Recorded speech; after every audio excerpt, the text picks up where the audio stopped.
मुबारक मुबारक मुबारक जी, आपका second part कहीं ना कहीं स्टार्ट हो चुका है setting up of business entities का। एंड मैं आपको बता दूं, after the change of the syllabus आपके में आ चुके हैं बड़े सारे लेबर लॉज जो पहले ILGL industrial labour and general laws में आया करते थे, वो हमारे सेटिंग अप में ही पार्ट बी में है। एंड क्योंकि इतने मेजर अमेंडमेंट्स आए हैं लेबर कोड में इन 2019-20, आफ्टर दिस एंटायर जो नया कोड बनाया गया है लेबर कोड इन इंडिया, ये चैप्टर्स ऑफ कोर्स बहुत इंपॉर्टेंट है। छोटे हैं पर बड़े सारे छोटे छोटे टॉपिक्स आज हम कवर करने वाले हैं। We are going to cover 3 topics. अगर आप स्टडी मटेरियल की बात करें मुझसे, we are covering 14 chapter number 15 and 16। So या 3 चैप्टर्स हम कवर करेंगे एंड उसमें बड़े सारे बेसिक बातें हम सीखने वाले हैं। इनफैक्ट आपको तो पता ही नहीं है लेबर लॉज एप्लीकेबल कैसे होते हैं, कौन कौन से लेबर लॉज हैं, वेजेस से रिलेटेड, हेल्थ से रिलेटेड, इंश्योरेंस से रिलेटेड, मैटरनिटी बेनिफिट से related and so on and forth. तो मजेदार टॉपिक स्टार्ट करते हैं। आसान है चैप्टर्स, बहुत थोड़ा सा याद करने वाले हैं। मैं आपकी दोस्त नवनी भाटिया आ चुकी हूं आपके संग आज 3 चैप्टर्स लेके। ध्यान से सुनिएगा, चैप्टर 14, चैप्टर 15 एंड चैप्टर 16। आपने कहा मैम क्या क्या कराने वाली हो? सबसे पहले तो मैं आपको बैकग्राउंड में लेके जाऊंगी विद द कॉन्स्टिट्यूशन कि इंडिया में 1947 से जब से कॉन्स्टिट्यूशन एस्टैब्लिश आफ्टर इंडिपेंडेंस हुआ 1950 में, कहीं ना कहीं labour laws were given paramount importance. Ma'am क्यों? आखिरकार अंग्रेज हमें बहुत तंग करके गए थे मेरे बच्चों। अंग्रेजों ने लेबर को बिल्कुल व्हाट यू कॉल एज बंधुआ मजदूर, एकदम जानवरों की तरह ट्रीट किया था। और हमने जब स्टार्टिंग करी 1948 was the first year itself even before the constitution जब फैक्ट्रीज एक्ट लॉन्च कर दिया गया था। सो मिनिमम वेजेस लोगों को मिलनी चाहिए, वेजेस मिलनी चाहिए, उससे सबसे पहले तो बड़ी बात यह है पेमेंट ऑफ वेजेस करके एक्ट आया। EPF एम्प्लॉय प्रोविडेंट फंड कि लोग थोड़ी सेविंग कर सके हमारे संग और उनके बुढ़ापे में वो पैसा काम आए। जिन्होंने बहुत साल काम किया है उनको ग्रेचुइटी मिले, साल का कुछ बोनस मिले and so on and forth. तो देयरफॉर हमारे पास बड़े टाइप के इंडस्ट्रियल लॉज बने। Now there came a problem. Ma'am problem क्या हुआ? लेबर कोड क्यों जरूरत पड़ी है? जो आपको टॉपिक दिया हुआ है, हेडिंग दिया हुआ है भैया, इसलिए जरूरत पड़ी बिकॉज कहीं ना कहीं आपके इतने सारे लॉज और इतने सारे एक्ट्स हो चुके हैं इस टाइम पर कि यार हम कैसे इतने एक्ट्स को अप्लाई करें। हर चीज का अलग फॉर्म है, हर चीज का अलग रिटर्न है, हर चीज के अलग रिक्वायरमेंट्स हैं। सो एम्प्लॉयर जो है, जो मालिक है, मालिक नहीं कहूंगी, जो पेमेंट करता है वो भी परेशान होता है और जो एम्प्लॉय है, जो लेबर है, वो भी बहुत परेशान होता है। एक एक्ट अलग कुछ कहता है, दूसरा एक्ट कुछ और कहता है। So it's quite a troublesome thing. So हमने कई सारे एक्ट्स को कोडिफाई करने की कोशिश की है इन 2019-20। आपने अगर सुना हो कोविड के टाइम में 2020 में बहुत सारे माइग्रेंट वर्कर्स काम कर रहे थे। देश जब सब लॉक हो रखा था तो अपने अपने शहरों में वापस जा रहे थे, सड़कों पे निकल गए थे, ठीक है। सो उस सेंस में भी ये कोड अब हेल्प करेगा इंटर माइग्रेंट वर्कर्स को कि यार आपको इतना ट्रैवल ना करना पड़े, आपका हक है पैसे कमाने का, to have a good standard of living and earn money not just for yourself but for your family also. तो देयरफॉर कहीं ना कहीं हमारे पास ये सारी की सारी चीजें आई हैं। कॉन्स्टिट्यूशन से रिलेटेड मैं बातें बताऊंगी आपको कि भाई साहब कॉन्स्टिट्यूशन में जो हमारे लेबर सब्जेक्ट है ना, it's a very very practical thing. Labour सिर्फ और सिर्फ 3 टाइप की लिस्ट होती है, ये आपको पता ही होगा मेरे ख्याल से, ठीक है। 3 तरीके की लिस्ट कौन कौन सी है? Union list, state list and concurrent list, है ना। आपने कहा हाँ मैम। लेबर जो है, लेबर की कैटेगरी, लेबर के लॉज आते हैं in the concurrent list. Concurrent list का मतलब हुआ जिसमें यूनियन गवर्नमेंट भी बोलेगी और स्टेट गवर्नमेंट भी बोलेगी, दोनों की तरफ से आपके लॉज बनाए जाएंगे। आपने कहा ma'am very good, this is important for MCQ purpose. In which list is, आप चाहो तो ये क्वेश्चन लिख लो यहीं, is labour covered? It is covered under concurrent list। ठीक है बच्चों, ये MCQ डन। साथ में ये भी तो करना ही है ना। नेक्स्ट अब देखिएगा बड़े सारे articles and I genuinely thinks ये क्वेश्चन आ सकता है। दैट हाउ क्वेश्चन है, मैं आपको यहां लिखे दे रही हूं question. How, I am sorry, constitution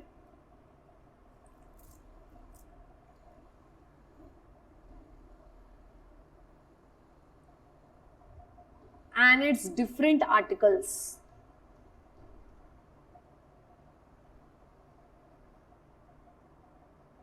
promote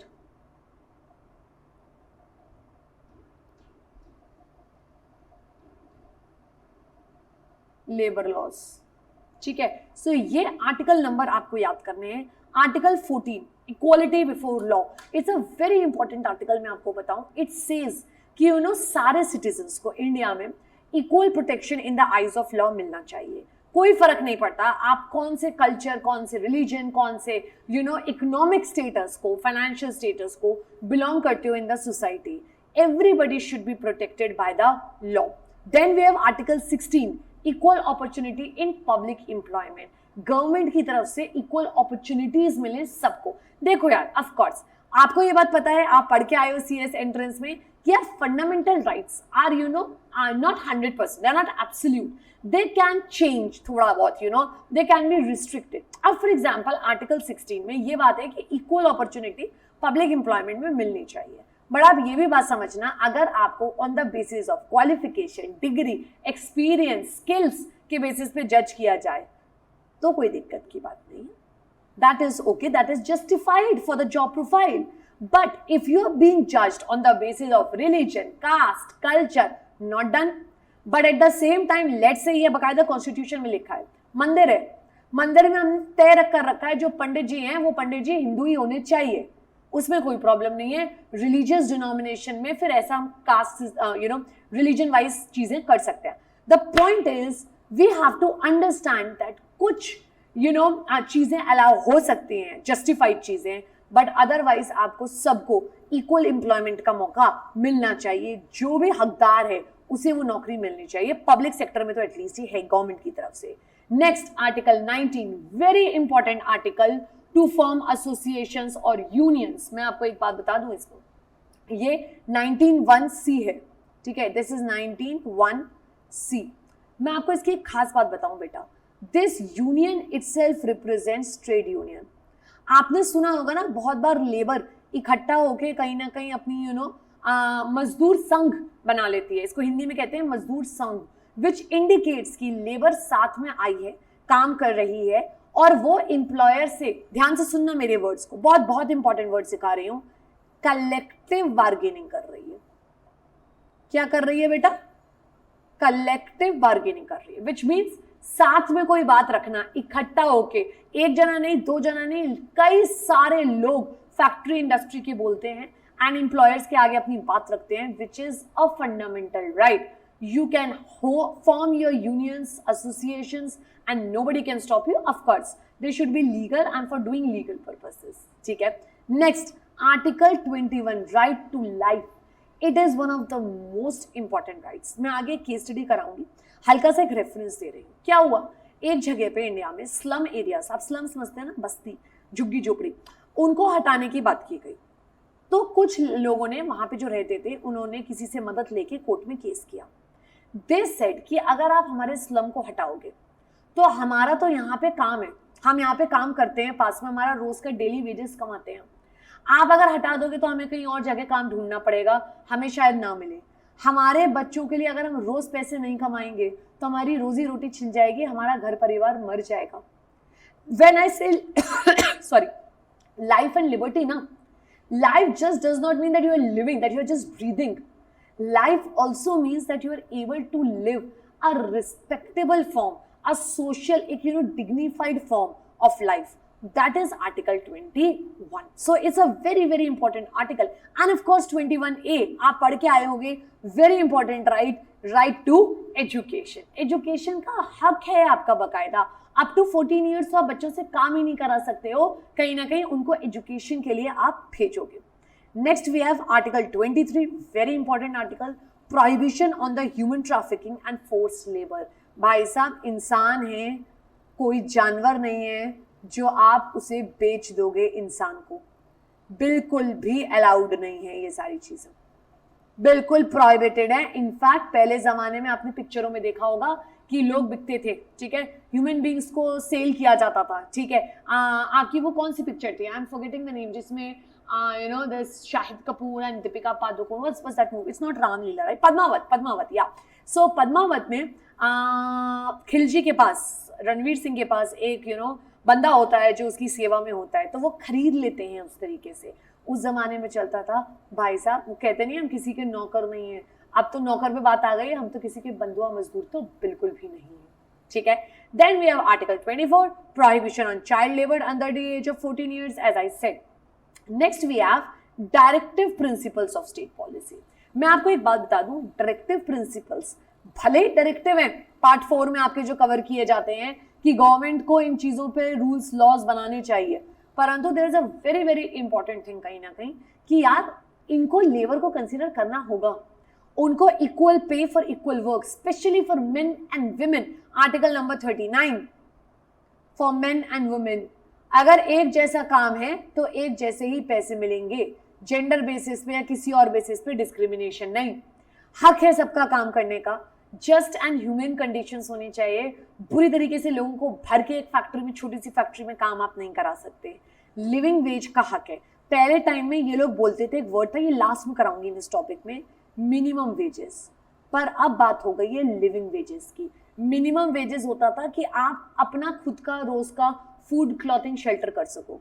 living veg का मतलब होता है सिर्फ अपना नहीं, अपने बच्चों का, अपने परिवार का, आप उनको खाना खिला सको, उनको पढ़ा सको, बच्चों को उनकी शादी कर सको, that is a living veg. So this term has changed and it has evolved, so that is why article 43 and of course 43A सिर्फ employers फैसला नहीं लेंगे, workers का भी participation होना चाहिए। मैं आगे कराऊंगी आपको इस चैप्टर्स में।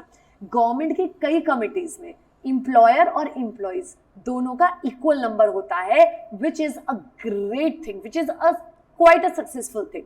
सो आपके फंडामेंटल राइट्स भी आपका राइट टू इक्वालिटी की बात करते हैं, equality before law, opportunity of the public employment की अगर मैं आपसे बात करूं, नेक्स्ट ग्रुप्स, एसोसिएशंस बनाना, राइट टू लाइफ, आपका right to education, human slavery या trafficking of humans not allowed at all, and child labour. So main मुद्दे की ये 6 बात हुई।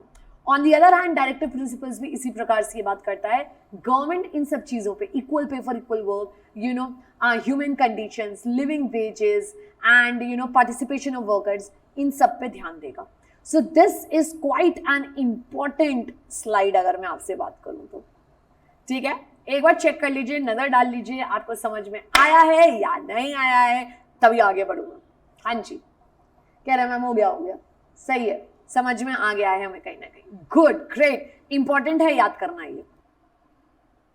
नेक्स्ट ये एक छोटी सी बात आपके लिए प्रियम्बल से रिलेटेड, कि प्रियम्बल भी of course social economic justice highlight करता है। सोशल इकोनॉमिक जस्टिस बेटा आ ही तब सकती है जब आप कहीं ना कहीं सोसाइटी में irrespective of caste, religion, creed, birth place, gender, race, इन सब के बेसिस पे डिफरेंशिएट ना करें। एंड इकोनॉमिक, यानी जस्ट बिकॉज कोई रिच है और कोई पुअर है, आप समझ रहे हैं, तो ऐसा नहीं है कि सिर्फ पुअर को जस्टिफिकेशन नहीं मिले, रिच को मिलता जाए, दोनों का ही हक बराबर होना चाहिए। That is what justice means and this is highlighted, enshrined in the preamble of our country, ठीक है, हमारा जो प्रियम्बल है। As I said, can a trade union move to the High Court under Article 226 to redress the fundamental rights of its members। आइए देखते हैं एक second, हम कहीं ना कहीं केस स्टडी है, केस स्टडी कई सारी हमारे पास आएंगी। राजस्थान हाई कोर्ट में ये बात गई है, ठीक है।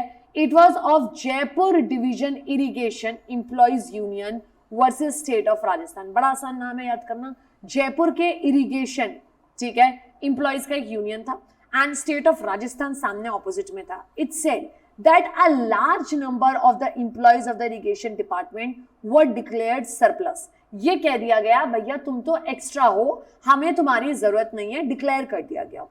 And then the union challenged it, जो ट्रेड यूनियन था उन्होंने सोचा कि हम रिट पिटीशन फाइल करते हैं. The single bench held that the petition is not maintainable holding the fundamental rights. तो सिंगल बेंच ने तो मना कर दिया, कह रहे हैं ये कोई राइट नहीं है. बट जब ऊपर वाली बात पे बात गई, division bench reversed it and sent back to the single bench for disposal of the writ petition in according with the merits of the case. Basically it said कि भाई साहब आपका डिवीजन आपका जजमेंट डिसीजन गलत है. And इस case में ma'am जीता कौन? यूनियन जीती. बिकॉज ऐसे धक्के मार के निकालना बिल्कुल अलाउड नहीं है. ये तो आर्टिकल 32 भी कहता है कॉन्स्टिट्यूशनल रेमेडी, रिट्स फाइल करने का हक. राइट. सो लोअर बेंच ने, जो सिंगल बेंच थी, एक जज था, उसने कह दिया कि नहीं ये फंडामेंटल राइट नहीं है. The divisional bench reversed it and said it is a fundamental right and accordingly judgement pass करो. आप ऐसे नहीं कह सकते कि कोई सरप्लस है तो निकाल दिया जाएगा. हाउएवर ये केस थोड़ा पुराना हो गया है बेटा. एंड आज की डेट में प्राइवेट सेक्टर में, तो मैं बात अगर करूँ पब्लिक सेक्टर में तो आज भी नहीं, बट प्राइवेट सेक्टर में आज भी धक्के मार के निकाल दिया जाता है और कोई कुछ कह नहीं सकता. फंडामेंटल राइट का उसमें कोई बहुत एंगल आ नहीं पाता. आए दिन आप मुझे बताइए TCS, इन्फोसिस और न जाने कितनी कंपनीज, HCL वगैरह, कितने लोगों को निकालती है यार, कितने इंजीनियर्स को. ठीक है कि सरप्लस है, जरूरत नहीं है हमें, तो क्या कर लेते हैं लोग? कुछ भी नहीं. सो that kind of thing. So this is a case of Jaipur irrigation union versus state of Rajasthan. ठीक है, ऑफकोर्स राजस्थान का केस है. ठीक. Next, article 14 equality before law की मैं बात करती हूँ. बहुत प्यारा केस स्टडी है, मुझे पर्सनली ये केस बहुत पसंद है. एयर इंडिया, समझ गए आप, एयर इंडिया, इंडियन एयरलाइंस वाले जो हैं, ठीक है, वर्सेस नरगेश मिर्जा. और बहुत पुराना केस स्टडी है ये. ठीक है, काफी पुराना केस स्टडी है. एंड मैं 1981 का है, 1829 का कुछ रेफरेंस होगा. मैं आपको इसमें एक बात बताती हूँ. एयर इंडिया वालों ने अपनी जो एयर हॉस्टेस थी उनके लिए बड़े अजीब रूल्स रखे हुए थे. और आप इक्वालिटी की बात कर रहे हो ना, तो कहते हैं कि हमारे यहाँ जो महिलाएं होंगी, जो एयर हॉस्टेस होंगी, वो या तो 35 साल की उम्र जैसी टच करेंगी, 35 रिटायर हो जाएंगी, या फिर शादी के 4 साल के अंदर रिटायर हो जाएंगी, या फिर जब भी फर्स्ट प्रेगनेंसी होगी, बेबी होगा, तो क्योंकि वो उसके बाद एयरप्लेन में ट्रैवल नहीं कर सकती हैं, हेल्थ इश्यूज हो सकते हैं बच्चे को, सो देयरफॉर दे सेड कि हम निकाल देंगे. So the termination period is fixed. Either you are of 35 years because then you will get old and you will not look that pretty. So that is which is wrong, absolutely wrong, right? और health issues के basis पे भी कह सकते हैं.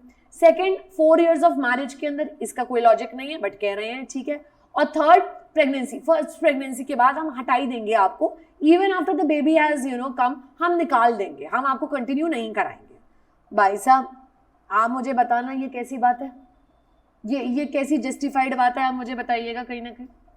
And इसके बाद फिर एक बात कही कि मैनेजिंग डायरेक्टर के पास डिस्क्रिशन है, जो एयर इंडिया के मैनेजिंग डायरेक्टर हैं, दैट अगर उन्हें लगे that he may extend the age of retirement 1 year at a time, हर साल बार बढ़ाएंगे, till the age of 45 years at his option, if an air hostess was found to be medically fit. ठीक है, it was held by the court that the clauses regarding the retirement and pregnancy of the regulation was totally unconstitutional, it was unreasonable and hence it was violation. क्यों यार, महिलाओं के संग अत्याचार क्यों? It is in the end of the day women who can give birth on this earth. It is the most beautiful thing a woman can have and ये दुनिया चलेगी नहीं, हम सब आप सब होंगे नहीं अगर हमारे पास माँ नहीं होगी. और आप कह रहे हो उस औरत का करियर खत्म कर दिया जाए just because either she has turned old, 35 is not even old, right? Or after 4 years of marriage, what reason? अगर somebody is getting married at the age of 21, imagine, and she has to leave the job at the age of 25. Why? और in first pregnancy, और pregnancy के दौरान मना करा, उसके बाद भी. So the court said this is Article 14 का कहीं ना कहीं disobey and this entire thing had to be changed. So आज की डेट में मैं आपको फैक्ट बता दूं, even if there are rules कि air hostess do not travel, the women do not travel in pregnancy या उसके बाद, but they are not thrown out of the job. They are then sent to the airport for other duties. So that is absolutely okay. ठीक है, the job should not be snatched from anybody. Right, and it's a famous case study. मुझे तो यार air hostess में एक नीरजा याद है, ठीक है, and here we have case Nargesh Mirza. देखो कितना मैचिंग नेम है, मतलब पता नहीं क्यों I am getting this goosebumps, right. So Nargesh Mirza versus Air India, नाम आपके लिए याद रखना आसान है.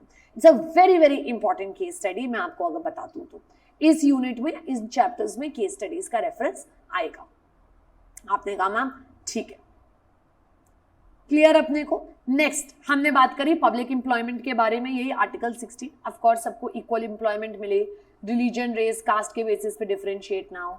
हाँ, अगर कोई पार्लियामेंट वगैरह कुछ करना चाहता है, कुछ स्पेसिफिक क्लासेस के लिए रिजर्व करना, जो अलाउड है, कोई प्रॉब्लम नहीं है. उसके अलावा बैकवर्ड क्लासेस के लिए रिजर्वेशन कराना, या रिलीजियस और डिनोमिनेशनल, जो मैंने कहा कि मंदिर में तो पंडित जी ही बैठेंगे, कोई और धर्म का अलाउड नहीं होगा, ठीक है. चर्च में फादर ही बैठेंगे, कोई और धर्म के पंडित जी अलाउड नहीं होंगे, राइट. सो उस केस में that is justified. This is article 16, ठीक है. Then we have another case study, equal pay for equal work, as I said, right. आपका केस स्टडी है मेवाराम कनौजिया. कितना मस्त नाम है, मेवाराम, ठीक है. मेवा खाओ, ठीक है, सेवा करो, मेवा खाओ. Versus all India institute of medical sciences. Can you tell me the shortcut? कह रहे ma'am of course we can. अरे एम्स, ठीक है. It's a very popular hospital, I think so everybody must be knowing, right. So we have AIIMS का case study and Mewaram. आसानी से याद रखोगे, मेवाराम का केस है. आपने कहा मैम हुआ क्या इस केस में? The doctrine of equal pay for equal work is not an abstract one, and different scales तैयार करे जा सकते हैं फॉर डिफरेंट पोस्ट. बट अगर एक पोस्ट पे सेम दो लोग सेम काम कर रहे हैं, सो उनका फिर पे इक्वल होना चाहिए.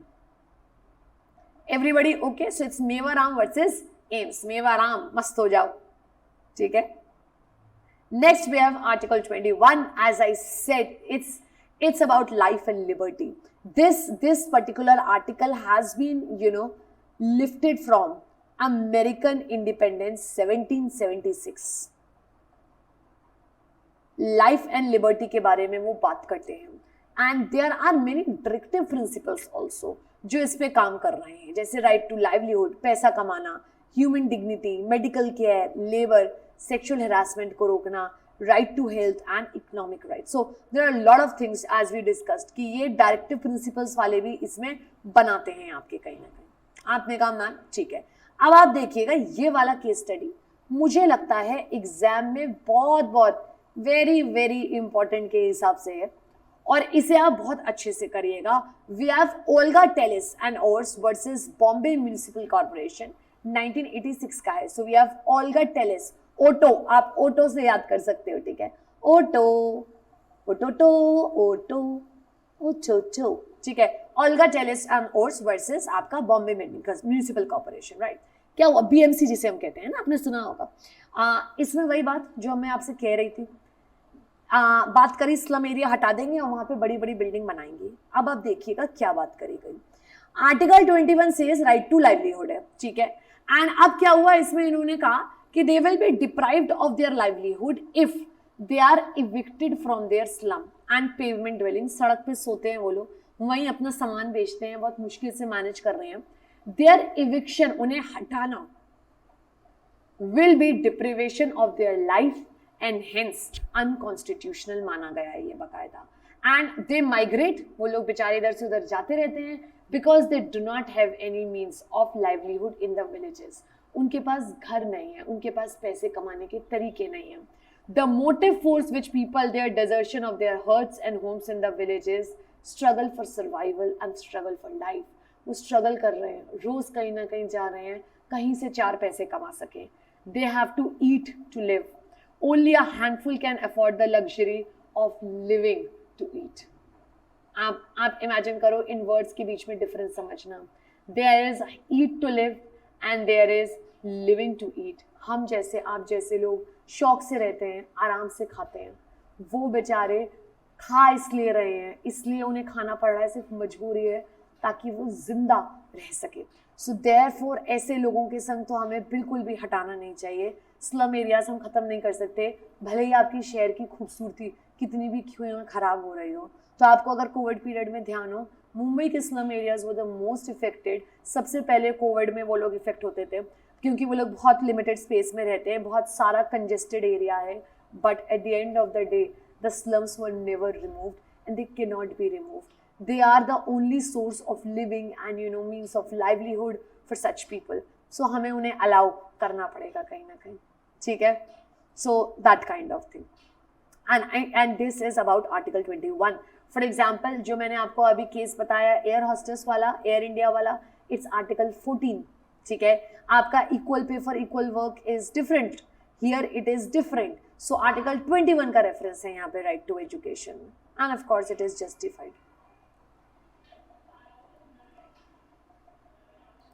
देखो यार, ये भी बड़ा जेन्युइन केस है, ठीक है।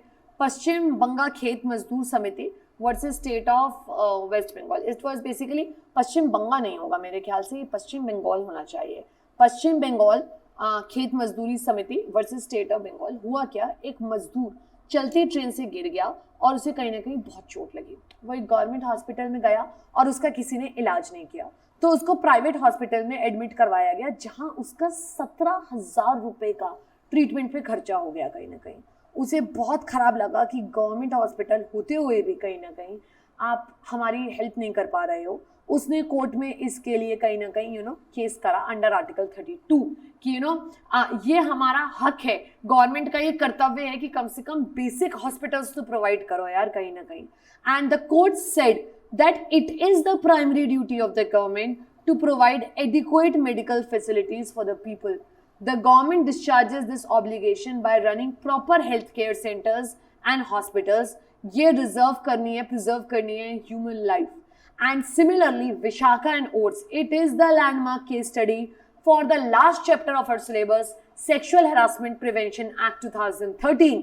विशाखा की वजह से ही आज हमारा कहीं ना कहीं ये महिलाओं को प्रोटेक्ट करने का एक्ट आया है। And it's a very very recent case study, 97 का केस स्टडी है। It said, whereby a woman was assaulted and harassed at a workplace. And the Supreme Court said, each such incident results in the violation of the fundamental rights of gender equality, right of life and liberty. It is a clear violation. And hence we have this act, which is a very, very serious thing. Sexual harassment ko prevent karna at the workplace. This is in our syllabus, and I think all of you should be very, very aware about this particular thing. It's a very important chapter according to me. So this case, a mazdoor fell from the train, चलती train से गिरा, government hospital में गया, उसको private में भर्ती किया गया जहाँ 17,000 रुपए का खर्चा आया। It's a very very important thing. One of the case studies I personally feel exam में आपके आएगी। I do think so. So make sure that आपको इनकी अंदर की कहानियां पता हैं अच्छे से, ठीक है। Right against exploitation, I think हमें समझ में आता है। इसमें मैं आपको बता दूं 3 चीजें कवर होती हैं आर्टिकल 23 और 24 में। Beggar, forced labour and human trafficking, that is बेचना इंसान को। बेगर मीन्स काम करवा रहे हैं कंपल्सरली बट कोई पेमेंट नहीं मिल रहा, जिसमें कोई रेम्यूनरेशन नहीं है। And human trafficking as I said, it's like selling, जैसे जानवरों की तरह, भेड़ बकरों की तरह बेचना। एंड फोर्स्ड लेबर भी इनके जैसे ही मिलता जुलता है। It is prohibited now. So Article 23-24 works on that. Of course, छोटे बच्चे below 14 years तो किसी भी hazardous factory में काम कर ही नहीं सकते हैं। बहुत लिमिटेड एरियाज हैं जहाँ चाइल्ड से काम करा सकते हैं, जैसे अपने घर के काम कर सकते हैं। तो आप जब अपने पानी भर रहे हो ना अपनी मम्मी के लिए, वो चाइल्ड लेबर नहीं है, तो मत परेशान हुआ करो, ठीक है। क्लियर है अपने को। Of course, social order maintain करना पड़ेगा. We have to make the laws, and for this we have a very very important article, that is Article 38. It directs the state, basically government को, कि to promote the welfare of the people by securing and protecting a proper social order in which there is justice in all forms, and of course to minimize the inequalities in income. The rich is getting richer and the poor is getting poorer, doesn't make sense. So that is social order. Equal pay for equal work, I think मैंने आपको करा दिया है कहीं ना कहीं, ठीक है, आपको बात समझ में आती है। एंड ये इंपॉर्टेंट बात, health and strength of the workers, men women, छोटे बच्चों का, they should not be abused कहीं भी, बिल्कुल भी। And it is not a very much equal pay for equal work a fundamental right, but constitutional goal तो है ही, indirectly तो ये फंडामेंटल राइट टाइप का तो नहीं है, बट या इट इज रिक्वायर्ड, मतलब there should be justification.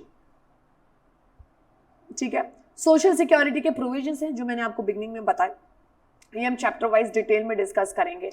We have employee state insurance act, कि अगर एम्प्लॉयज को चोट लगती है, हानि पहुंचती है, इवन डेथ हो जाती है, या हैंडीकैप्ड हो जाते हैं, या कोई बीमारी हो जाती है बिकॉज ऑफ द वर्क, कई बार मैन्युफैक्चरिंग फैक्ट्रीज में ऐसे धुएं, ऐसे एलिमेंट्स निकलते हैं जिसकी वजह से आप बीमार पड़ सकते हो। So we have an insurance coverage under ESI Act 1948. It's a very important thing. Then we also have Payment of Gratuity Act 1972, जिसने हमारे यहाँ यार सालों साल काम किया है, राइट? उसको इन द एंड हमारी तरफ से एक लमसम अमाउंट हम देते हैं। कैसा अमाउंट देते हैं? लमसम फॉर द सर्विसेज, कि यार बुढ़ापे में जाके वो इंसान अपने बच्चों के लिए पढ़ाई कंप्लीशन, हायर एजुकेशन, या शादी कराना, या अपने लिए घर बनाना, आगे की जिंदगी तसल्ली से जी सके। It's a lump sum one time amount. While retirement के बाद जो आपको पेंशन मिलती है, दैट्स अ मंथली थिंग, तो वो अलग चीज है, वो डेली के खर्चों के लिए। ग्रेचुइटी बड़ी चीजों के लिए, that's a social security benefit. As I said, it should not be just minimum wages बच्चे, it should be living wages कहीं ना कहीं। लो देखो आ गया, as I was talking about living wages, very important for exam. आप direct कर सकते हो what is the difference between living wage and minimum wage? ठीक है, and we have article 43. आपने कहा मैम ठीक है, it is that which is covering acceptable conditions of work भी and living wage in all sectors. मतलब there should be work also, good conditions and worth it wages. For example, a living wage is such a wage that enables the male earner, अगर हम उसकी नज़र से देखें, mail के लिए, कमाई के लिए, to provide for himself, खुद के लिए, his family के लिए, not just the bare essentials of food, clothing and shelter, but also education for children, protection against ill health, requirements of essential social needs, and a measurement of insurance against important misfortunes like old age, death, such kind of things, right? While minimum wage used to be just sufficient to cover the bare physical needs of a worker and his family. So now we focus on living wage instead of minimum wages. So which is great. And minimum wage is to be fixed in an industry irrespective of the capacity to pay. Fixation of the minimum wage is of course in the public interest and कोई प्रकार के और restrictions वगैरह नहीं लगते हैं इसमें. So yeah, living wage is of course important, but minimum wage भी आप उसको दरकिनार नहीं कर सकते, आपको करना पड़ेगा minimum wage के संग भी. ठीक है, क्लियर है सब लोगों को? जल्दी से बताओ. कह रहे हैं मैम सॉर्टेड है, बिल्कुल सॉर्टेड है. एंड वर्कर्स को पार्टिसिपेट कराना चाहिए. ये आर्टिकल 43A नया एक अमेंडमेंट था, 42nd अमेंडमेंट 1976, उसके थ्रू ये बात आई थी कि एम्प्लॉयर प्लस एम्प्लॉई दोनों का कंट्रीब्यूशन होना चाहिए in the management of industrial establishment. तभी तो ट्रेड एसोसिएशंस वगैरह बनाए जाते हैं बेटा, और क्यों बनाए जाते हैं?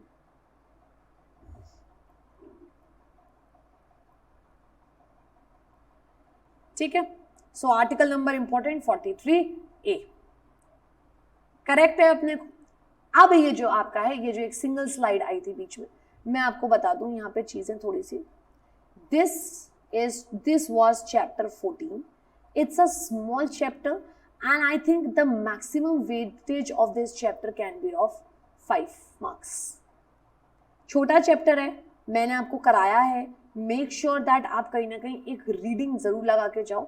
आर्टिकल नंबर वगैरह थोड़े से ट्रिकी हो सकते हैं, so be aware of this particular thing. बच के रहिएगा इससे. ठीक है मेरे बच्चों, आपने कहा मैम सॉर्टेड है बिल्कुल. नेक्स्ट की तरफ आगे बढ़ते हुए अगर मैं आपसे बात करूं, we have about this new labour code. This entire chapter is about the new labour code जो आ गया है 2019 2020 में। आपने कहा मैम क्या क्या आ गए हैं? 4 मेन कोड्स आए हैं। कह रहे हैं मैम ये याद करने, याद नहीं, घोंटा मार के एकदम अपने, अगर कोई खून निकाले आपके तो आपके ये कोड निकलने आ चाहिए। We have code on wages, we have code on social security, we have about occupational safety, health and working conditions को लेके, and we have industrial relations code, industries में एम्प्लॉयर एम्प्लॉयज के relationships. So we have about, सबसे पहले आपका wages, सबसे पहले पैसे आर राइट, सोशल सिक्योरिटी उसके बाद कैसी है, like you know, then we have occupational safety, health से रिलेटेड चीजें, and of course industrial relations के बारे में। इनमें करीबन 29 चैप्टर्स हैं, 29 एक्ट्स हैं जो कंसोलिडेट कर दिए गए हैं। बहुत सारे अभी और हैं जो करे जा सकते थे बट हो नहीं पाए। This is the first of the step आज तक जो कभी लिया गया है हमारे इसमें। एंड मैं आपको बताऊं, ILO इंटरनेशनल लेबर ऑर्गेनाइजेशन के बारे में शायद आपने सुन रखा होगा। It is one of the oldest organisations जो वर्ल्ड में एस्टैब्लिश हुआ था to protect the labour. Yes my dear kids, ILO it was established after the first world war 1919 के में आसपास, ट्रीटी ऑफ वर्सालिस से। सो उस जमाने से आपका ये चल रहा है ILO, and India was one of the founding members. When we did not have, independence, still we were one of the, original members of this ILO. And imagine हम world में कितना severe contribution कर रहे हैं कब से, उस जमाने से, ठीक है। So that thing. However, there is also a thing. After 75 years of independence, 75 साल आजादी को हो गए, 90% वर्कर्स अनऑर्गेनाइज सेक्टर में काम करता है। यानी अभी भी वो डायरेक्ट गवर्नमेंट के कंट्रोल में नहीं है। सोशल सिक्योरिटी कौन सी एप्लीकेबल है, नहीं है, कुछ नहीं पता। सो देयरफॉर आप देखो, एज आई सेड, 29 लॉज को कंबाइन करके, जो अभी अभी मैंने आपको 4 कोड कराए, कोड आपका ऑफ वेजेस, कोड आपका सोशल सिक्योरिटी वाला, then we have occupational safety, and we have of course industrial relations code. तो इन 4 को लेके कहीं ना कहीं हमारे लिए रेगुलेटरी फ्रेमवर्क बना है। आपने का 29 चैप्टर्स को डिवाइड करा गया है आपका 4 डिफरेंट कैटेगरीज में, ये देख लीजिए, ठीक है। Next purpose, as I said, हम सोशल एक्सेप्टेंस बढ़ाना चाहते हैं, आसान करना चाहते हैं चीजें, not just for the employees but also for the employer, better industrial relationships हो सके, काम आसान हो सके। अगर single registration, single form, single return होगा इन सब चीजों का, तो कितना आसान हो जाएगा, राइट। नाउ क्लासिफिकेशन, कई टाइप के क्लासिफिकेशन जो हमारे ओरिजिनल रहे हैं, ये ओरिजिनल है बेटा, एंड इसको ना न्यू से कंफ्यूज नहीं करना। कैटेगरीज बताई हैं और उसके अंदर फेमस एक्ट्स बताए हैं उन्होंने कई सारे। फॉर एग्जाम्पल इंडस्ट्रियल रिलेशंस को लेके, एम्प्लॉयर एम्प्लॉय के रिलेशंस को लेके we have industrial disputes act 1947, trade union act 1926 का, industrial employment standing order act हमारे पास है 1946 का। Then we have on the basis of wages, we used to have minimum wages, payment of wages, आपका working journalist के लिए payment of bonus act, category wise भी बड़े एक्ट्स बन गए थे। उसके बाद वर्किंग कंडीशंस का जो एपिक केस है, जो हमारे पास अगला ही चैप्टर है पढ़ने के लिए, that is factories act, very important, it is one of the basic acts for the factories.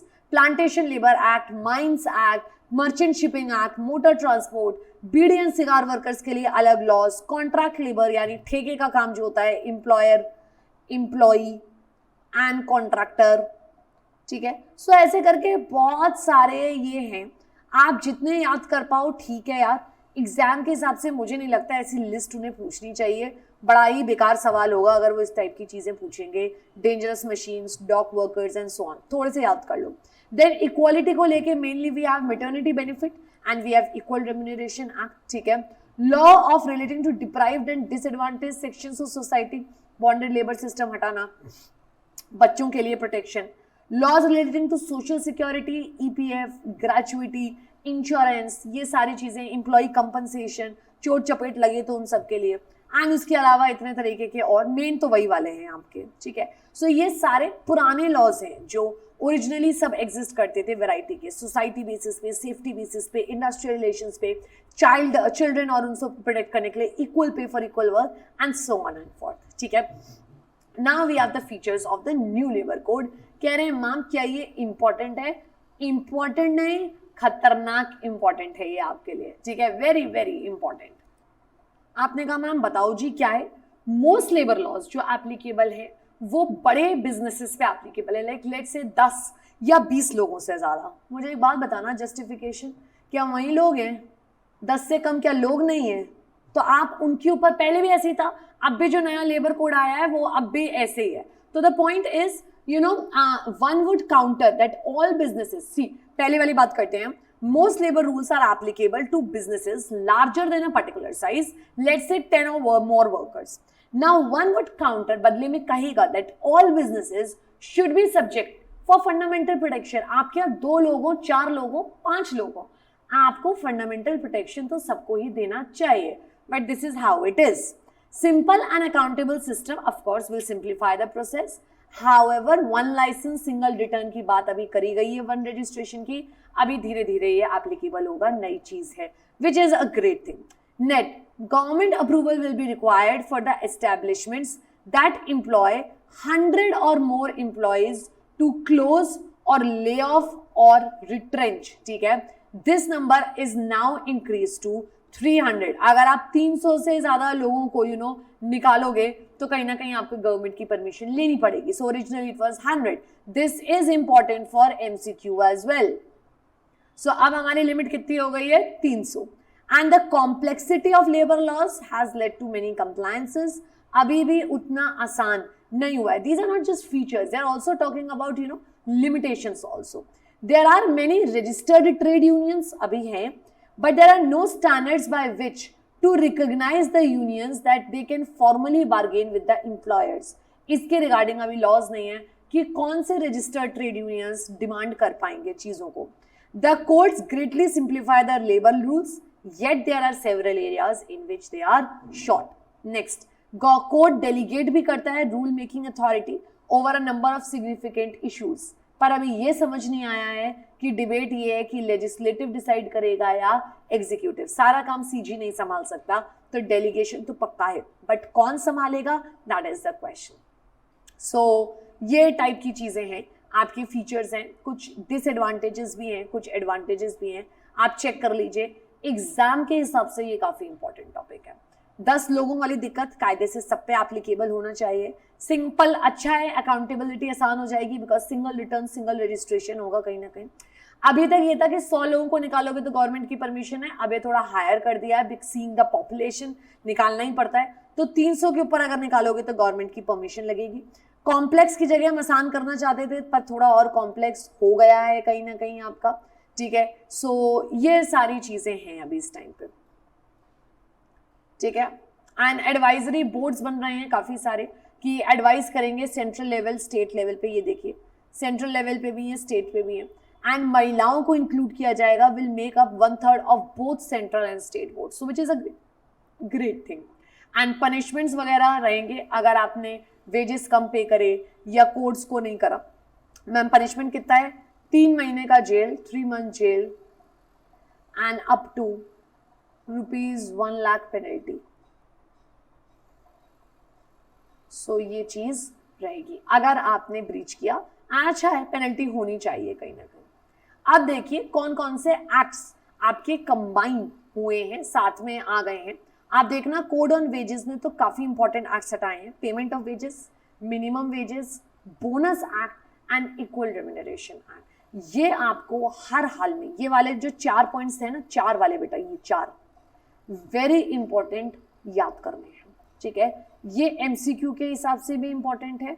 ये एक आध नंबर सब्जेक्टिव में भी बाई चांस आ सकता है कि कोड ऑफ वेजेस में 4 बातें कौन कौन सी आई हैं. Payment of wages, bonus act आपका आ गया है, मिनिमम वेजेस आ गया है एंड इक्वल रेम्यूनरेशन. ठीक है, नेक्स्ट ऑक्यूपेशनल सेफ्टी ने आपके कंबाइन करें. इसमें बहुत सारी चीजें आई हैं जैसे factories act, mines act, dock workers, plantation labour, contract labour आपका, building, interstate, working journalist, motor transport, sales promotion, beedi and cigar, cine workers यानी पिक्चर्स वगैरह के.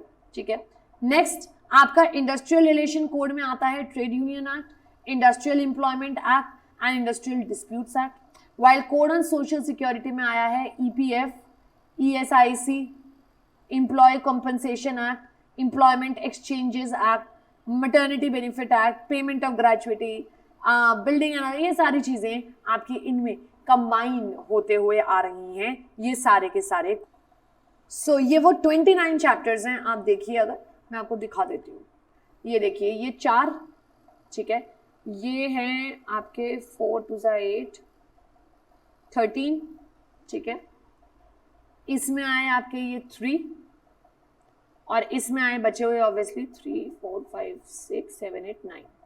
तो चेक कर लीजिए, 12 और 4 16 और 13 29 आपके टोटल कंबाइन हुए into 4। So which is a great thing. कहीं ना कहीं आप सोच के देखिए, ये अब कोड ऑन सोशल सिक्योरिटी की बातें हैं आपकी। आपने कहा मैम ठीक है, of course social security, ESIC वगैरह की हम बात करेंगे। हॉस्पिटल्स, डिस्पेंसरीज, ब्रांचेस बढ़ाई जाएंगे आपके, ठीक है।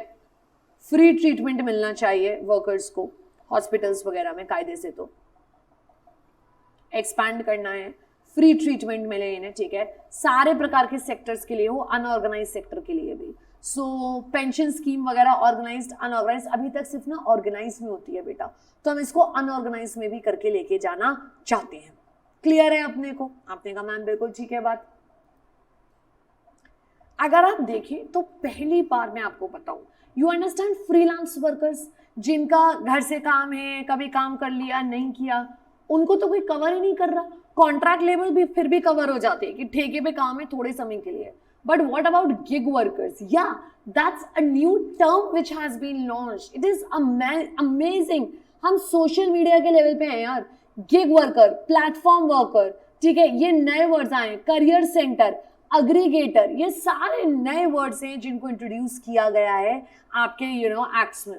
सो कोड्स में इंपॉर्टेंट है। एंड अगर सिंगल वर्कर भी इंगेज्ड है हजार्डस वर्क में, तो भैया उसको ईएसआईसी तो मिलेगा ही मिलेगा, चाहे 10 लोग हों चाहे नहीं हों आपके यहाँ। Opportunity to join ESIC for platform and gig workers, उन्हें भी मिलने का हक है बाकायदा इन न्यू टेक्नोलॉजी। आजकल जैसे सोशल मीडिया पे लोग फ्रीलांसिंग का काम कर रहे हैं, उन्हें भी कवर करेंगे, प्लांटेशन वर्कर्स को भी कवर करेंगे। सो बेसिकली अगर मैं शॉर्ट में बोलूँ ना, तो ईएसआई, इंश्योरेंस का स्कोप सीवियर लेवल पे बढ़ा दिया गया है, राइट। सो इस तरीके की चीज है। कई सारे कॉर्पोरेशंस हैं आपके, वेरियस सोशल ऑर्गेनाइजेशंस हैं, central board of trustees of EPF, employ state insurance corporation, आपका national social security board for unorganised workers, state unorganised workers social security board, state building workers welfare boards. तो ये बहुत सारे boards expand किए गए हैं। Maternity benefit की आज की डेट में मैं आपको बता दूं, 26 वीक्स का मैटरनिटी बेनिफिट है, लाइक फॉरेन कंट्रीज। पहले ये टाइम बहुत कम था। जहां पर भी 30 महिलाएं कर रही हैं, वहां पे कंपल्सरी क्रैच होता है, छोटे बच्चों का रखा जाता है, वो देना मैंडेटरी है वहां पे, एज पर फैक्ट्रीज एक्ट में आपको बता रही हूँ, राइट। सो मिनिमम सर्विसेज का रिक्वायरमेंट एंड ग्रेचुइटी वगैरह के कितने साल, ईयर्स वगैरह की बातें, ये अब मिनिमम सर्विस का ये पॉइंट रिमूव हो गया है, ठीक है। एंड 25% आपका जो है, ये वाले पॉइंट पे आइएगा, to provide for appeal against by any authority in regard to, अगर अपील में जाना है आपको तो 25% आपको अमाउंट पे करना पड़ेगा। पहले ये 75% होता था, तो अब सिर्फ 25% पे करना है अपील में जाने के लिए आपको। So we are trying to cover a lot of organised, unorganised sectors, very important, gig workers, platform workers, maternity benefit 26 weeks का, and those kind of things. ये इंपॉर्टेंट बात आई। एक यूनिवर्सल अकाउंट नंबर डेवलप किया जाएगा, ठीक है, for ESIC, EPFO and unorganised sector workers, along with Aadhaar based universal account number to ensure seamless portability. Aadhaar से लिंक कर दिया जाएगा इस चीज को, विच इज ग्रेट ऑब्वियसली, ठीक है। तो लेबर के लिए आसान हो जाएगा, वर्कर्स के लिए आसान हो जाएगा। ये है आपका of course safety, health and working conditions को लेके। हम इंटर स्टेट माइग्रेंट वर्कर्स को बेटर करना चाहते हैं, ऑब्वियसली इन्हें कॉम्प्रिहेंसिव करना चाहते हैं, ठीक है। ऑक्यूपेशनल सेफ्टी इज इंपॉर्टेंट, कब तक ट्रैवल करेंगे लोग, उनका भी regular health checkups, mandatory health checkups हो। And one nation one ration card की बात हुई है, that is inter state migrant workers कहीं भी जाएं, कहीं भी आए, राशन कार्ड उनका वैलिड रहेगा all over India. Mandatory helpline facility also provided to the interstate migrant workers. So we are trying, especially after the COVID scenes, it has been terrible बेटा, बहुत खराब हालत हो गई थी माइग्रेंट वर्कर्स की, रस्तों चले जा रहे हैं, कोई ट्रेन, कोई बस नहीं चल रही है यार, उन्हें अपने शहर जाना है, अपने गांव जाना है। सो उनको प्रोटेक्ट करने के लिए हम ये सब लेके आए हैं। कंस्ट्रक्शन वर्कर्स को भी बेनिफिट मिलेगा, ठीक है, उनको वर्कर्स सेस फंड दिया जाएगा कि वो लोग ट्रैवल कर रहे हैं तो इस वजह से। नेशनल डेटाबेस मेंटेन करने की कोशिश करेंगे इंटर स्टेट माइग्रेंट वर्कर्स की, जो एक स्टेट से दूसरे स्टेट में जाते हैं। 240 दिन की जगह अगर अब वर्कर ने 180 दिन काम किया है तो he shall be entitled for 1 day leave for every 20 days of work done. तो अगर आपने साल में 6 महीने भी काम किया है तो आपको हर 20 दिन में एक छुट्टी मिलने का ऑफकोर्स हक बनता है कहीं ना कहीं। विमेन एम्पावरमेंट की हम बात कर रहे हैं, ठीक है। Women have been given the right to work at night only with their consent and they will be ensured कि प्रॉपर अरेंजमेंट हो उनकी सेफ्टी के लिए। पहले ही प्रोहिबिटेड था, बिल्कुल मना था कि महिलाओं से काम नहीं करा सकते, बट अगर अब महिलाएं ओके हैं, if women are okay they can be asked to work at night and they should be provided safety facilities. Next, maternity benefits की मैंने बात करी थी 26 वीक्स की, ठीक है। इन ऑल द एस्टेब्लिशमेंट जहाँ पे क्रेच है वहां पे अब 50 या और मोर वर्कर्स की बात हो गई। आई एम सॉरी, मैंने 30 बोला, इट इज 50 और मोर वर्कर्स, नॉर्मल वर्कर्स, ठीक है, महिलाओं की कोई बात नहीं है। देन अपॉइंटमेंट लेटर मैंडेटरी है आपका to promote formalisation in the employment, एक प्रॉपर अपॉइंटमेंट लेटर वगैरह होना चाहिए। So these are the things जो बहुत सारे आ गए हैं, चेंजेस आ गए हैं आपके कहीं ना कहीं, ठीक है। कॉमन लाइसेंस वगैरह की मैंने आपको बात करी, अगर कुछ डेथ वगैरह हो जाए तो विक्टिम को या उसके लीगल रिप्रेजेंटेटिव को मिलना चाहिए, ठीक है। सेंट्रल गवर्नमेंट के पास ऑब्वियसली ओवरराइडिंग पावर्स है, अगर कोई डिजास्टर पैंडेमिक के टाइम में अगर कुछ रूल्स बनाने पड़े तो सेंट्रल गवर्नमेंट बनाएगी उस टाइम पे कहीं ना कहीं, ठीक है। कोड ऑफ वेजेस की अगर मैं आपसे बात करूं तो कोड ऑफ वेजेस में essentials wages, equal remuneration, payment, bonus, इन सबको हमने कंबाइन किया है। So wage security, social security, health security cover की गई है। मिनिमम वेजेस ऑर्गेनाइज सेक्टर हो चाहे अनऑर्गेनाइज सेक्टर हो दिया जाएगा। एंड ये वेजेस, मिनिमम वेजेस हर 5 साल में एमसीक्यू के हिसाब से इंपॉर्टेंट रिवाइज किया जाएगा। टाइमली पेमेंट का वेजेस को मिलेगा, मेल फीमेल में डिस्ट्रीब्यूशन में कोई डिफरेंस नहीं होएगा। एंड अनऑर्गेनाइज सेक्टर को पहली बार ये हक मिला है यार, विच इज ग्रेट मूव कहीं ना कहीं। सिर्फ ऑर्गेनाइज सेक्टर को कवर क्यों किया जाए, ठीक है। Next, to remove regional disparity, क्योंकि एरिया वाइज मिनिमम वेजेस अलग हो जाते थे। एक कंसेप्ट आया है फ्लोर वेज का, हम आगे करेंगे, वो आपका लॉन्च किया गया है। स्किल्स एंड ज्योग्राफिकल एरियाज के बेसिस पे हमने कहीं ना कहीं डिवीजन करा है। प्रॉपर अप्रोप्रिएट गवर्नमेंट देखेगी क्या वेजेस कैसे देने चाहिए। Minimum wages should be higher than the floor wage, उससे कम तो हो ही नहीं सकते हैं आपके। चेक डिजिटल इलेक्ट्रॉनिक मोड वगैरह में भी किया जा सकता है, ठीक है। सो उसमें कोई दिक्कत की बात नहीं है, बिल्कुल भी बैंक अकाउंट में डायरेक्टली एम्प्लॉय को दिया जाएगा, ठीक है। So that is great. Inspector cum facilitator की प्रोविजन रहेगा जो अपॉर्चुनिटी देगा कहीं ना कहीं कि क्या कोर्ट केस, क्या एम्प्लॉयर गलत कर रहा है, नजर रखने के लिए, मॉनिटर करने के लिए। The person shall be called as inspector cum facilitator. So these are kind of different चीजें जो इंट्रोड्यूस करी गई हैं आपकी, ठीक है। कई सारी चीजें हैं जो पनिशेबल बाय इम्प्रिजनमेंट अब नहीं रहेंगे, सिर्फ पेनल्टी लगेगी आपके ऊपर, ठीक है। 6 महीने से लेके 2 साल तक की जेल वगैरह का भी बात हो सकता है आपका कहीं ना कहीं, ठीक है। And then we have industrial relations code, that is 2020 के 3 लेबर लॉज इसमें हमने बात करी थी, इंक्लूड करे थे इन्होंने, ठीक है। वर्कर्स की आपकी जो अमाउंट वगैरह फिक्स्ड है सैलरी के, वो उनकी बात आपने कहा मैम, ठीक है। सो वर्कर में अब हमने क्या कहा, सुपरवाइजरी एक्टिव कैपेसिटी में जिसकी wages up to 18,000 per month है, और अगर ये सीजी एक्सपैंड करना चाहे तो कर सकता है।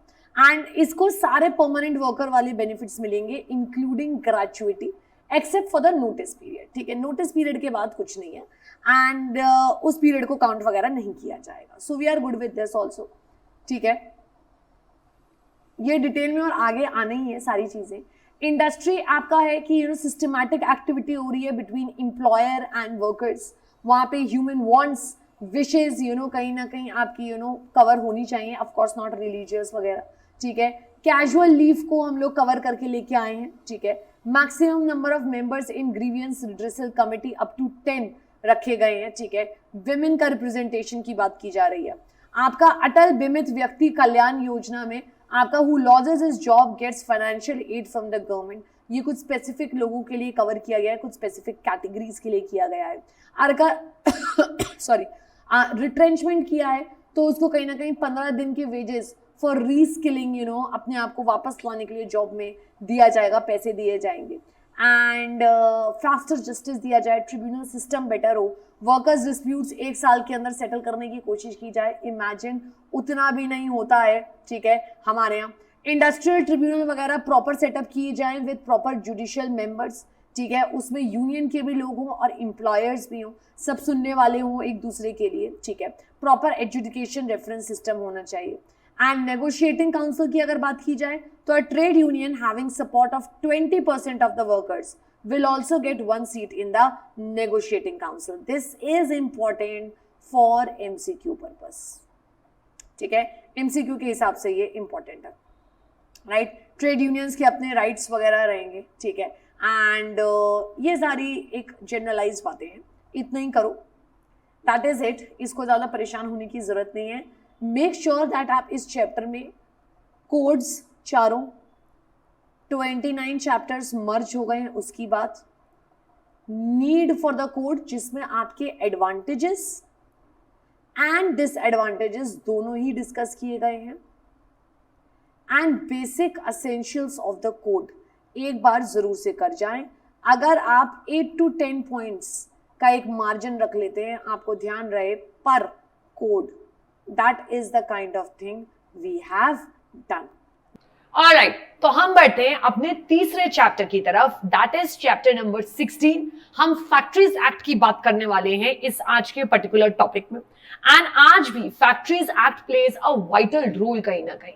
कोड ऑफ जब हमारे सोशल वेजेस ये सब आ जाएंगे, ऑफ कोर्स उसमें फैक्ट्रीज एक्ट मर्ज हो रहा है, but how it used to be आप कभी सोचोगे? ये चैप्टर अभी हमारे सिलेबस में है, बिल्कुल है, ठीक है, अभी पूरी तरीके से हटा नहीं है कॉन्स्टिट्यूशनली। सो इसमें हम मेनली जो 3 चीजें पढ़ने वाले हैं, ठीक है, ध्यान से सुनिए मेरे बातों को। Health, safety and welfare. देखो यार, पहले तो ये समझना बहुत जरूरी है कि फैक्ट्री क्या चीज है हमारे लिए, राइट। फैक्ट्रीज एक्ट 1948 में आया है, the very next year of independence. आप सोचो कितना मायने रखता होगा ये एक्ट, क्यों आया होगा, कितनी इंपॉर्टेंस होगी। एंड एज आई सेड, इनका मेन ऑब्जेक्ट है, 3 ऑब्जेक्ट्स है, हमेशा ध्यान रखना। अगर फैक्ट्रीज एक्ट में आपसे कोई पूछ लेना कि व्हाट आर द 3 ऑब्जेक्टिव्स आपके, हाँ जी, so as I was saying कि कहीं ना कहीं ये आपका 3 चीजों पे बात करता है, health, safety and welfare of the workers in a factory. तो फैक्ट्री क्या है, ऑक्यूपायर कौन है, जो इंचार्ज है वो क्या कहलाएगा, दैट इज ऑक्यूपायर। मैन्युफैक्चरिंग होनी चाहिए, ये सारी बातें हमारी इसमें दी हुई है कहीं ना कहीं आपके फैक्ट्रीज एक्ट में। तो we are done. And amendment इसमें बहुत सीवियर अमेंडमेंट्स आए हैं इन 1987, तो दैट इज ओके। 1987 के अमेंडमेंट का ईयर बस ध्यान रखिएगा, उससे ज्यादा और कुछ करने की जरूरत नहीं है। इंडिया में अब ये पूरी तरीके से हर जगह ऑफ कोर्स एप्लीकेबल है ही है, उसमें कोई समस्या नहीं है बिल्कुल भी, ठीक है। सॉरी बच्चों, मेरा ना पेन काम नहीं कर रहा है कैसे भी करके। I have been trying to make this pen work, but see, this is not working, right? Just a second. So that is a problem थोड़ा सा आज का क्लास में, and I don't think it's going to work anyways. No. It is not getting selected somehow. I don't know, अभी तक तो class सही चल रही थी बिल्कुल। एनीवेज, ठीक है, अपन ऐसे ही करते हैं, कोई बात नहीं है। एप्लीकेबिलिटी की बात एज आई सेड कि पूरे इंडिया में एप्लीकेबल है, and it has been applicable from 1 April 1949 सारी फैक्ट्रीज में जहां पर भी मैन्युफैक्चरिंग होती है, चाहे विद पावर यानी विद इलेक्ट्रिसिटी, चाहे विदाउट इलेक्ट्रिसिटी, विदाउट पावर, ये एक्ट एप्लीकेबल है आपका कहीं ना कहीं। एंड अगर विद पावर है तो ये एक्ट तब एप्लीकेबल है जब आपके यहाँ 10 या 10 से ज्यादा वर्कर्स हैं। पिछले 12 महीने में अगर एक भी दिन 10 से ज्यादा क्रॉस हो गए हैं आपके यहाँ वर्कर्स, तो आपके ऊपर फैक्ट्रीज एक्ट एप्लीकेबल है। विदाउट पावर, क्योंकि लोग ज्यादा लगते हैं, तो हमने 20 की लिमिट रखी हुई है। दैट मीन्स अगर 10 से कम लोग हैं विद पावर में और 20 से कम लोग हैं विदाउट पावर में, तो आपके ऊपर ये एक्ट एप्लीकेबल होगा।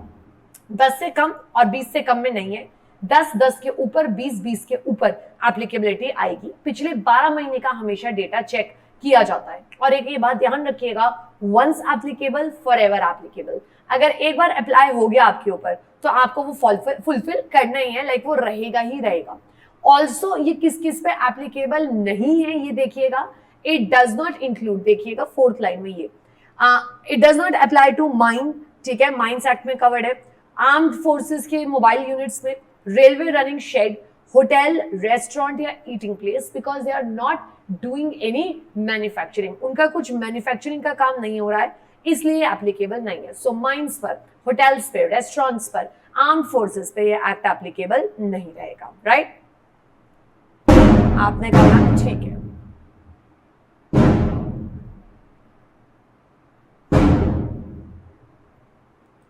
आपने कहा मैम ठीक है।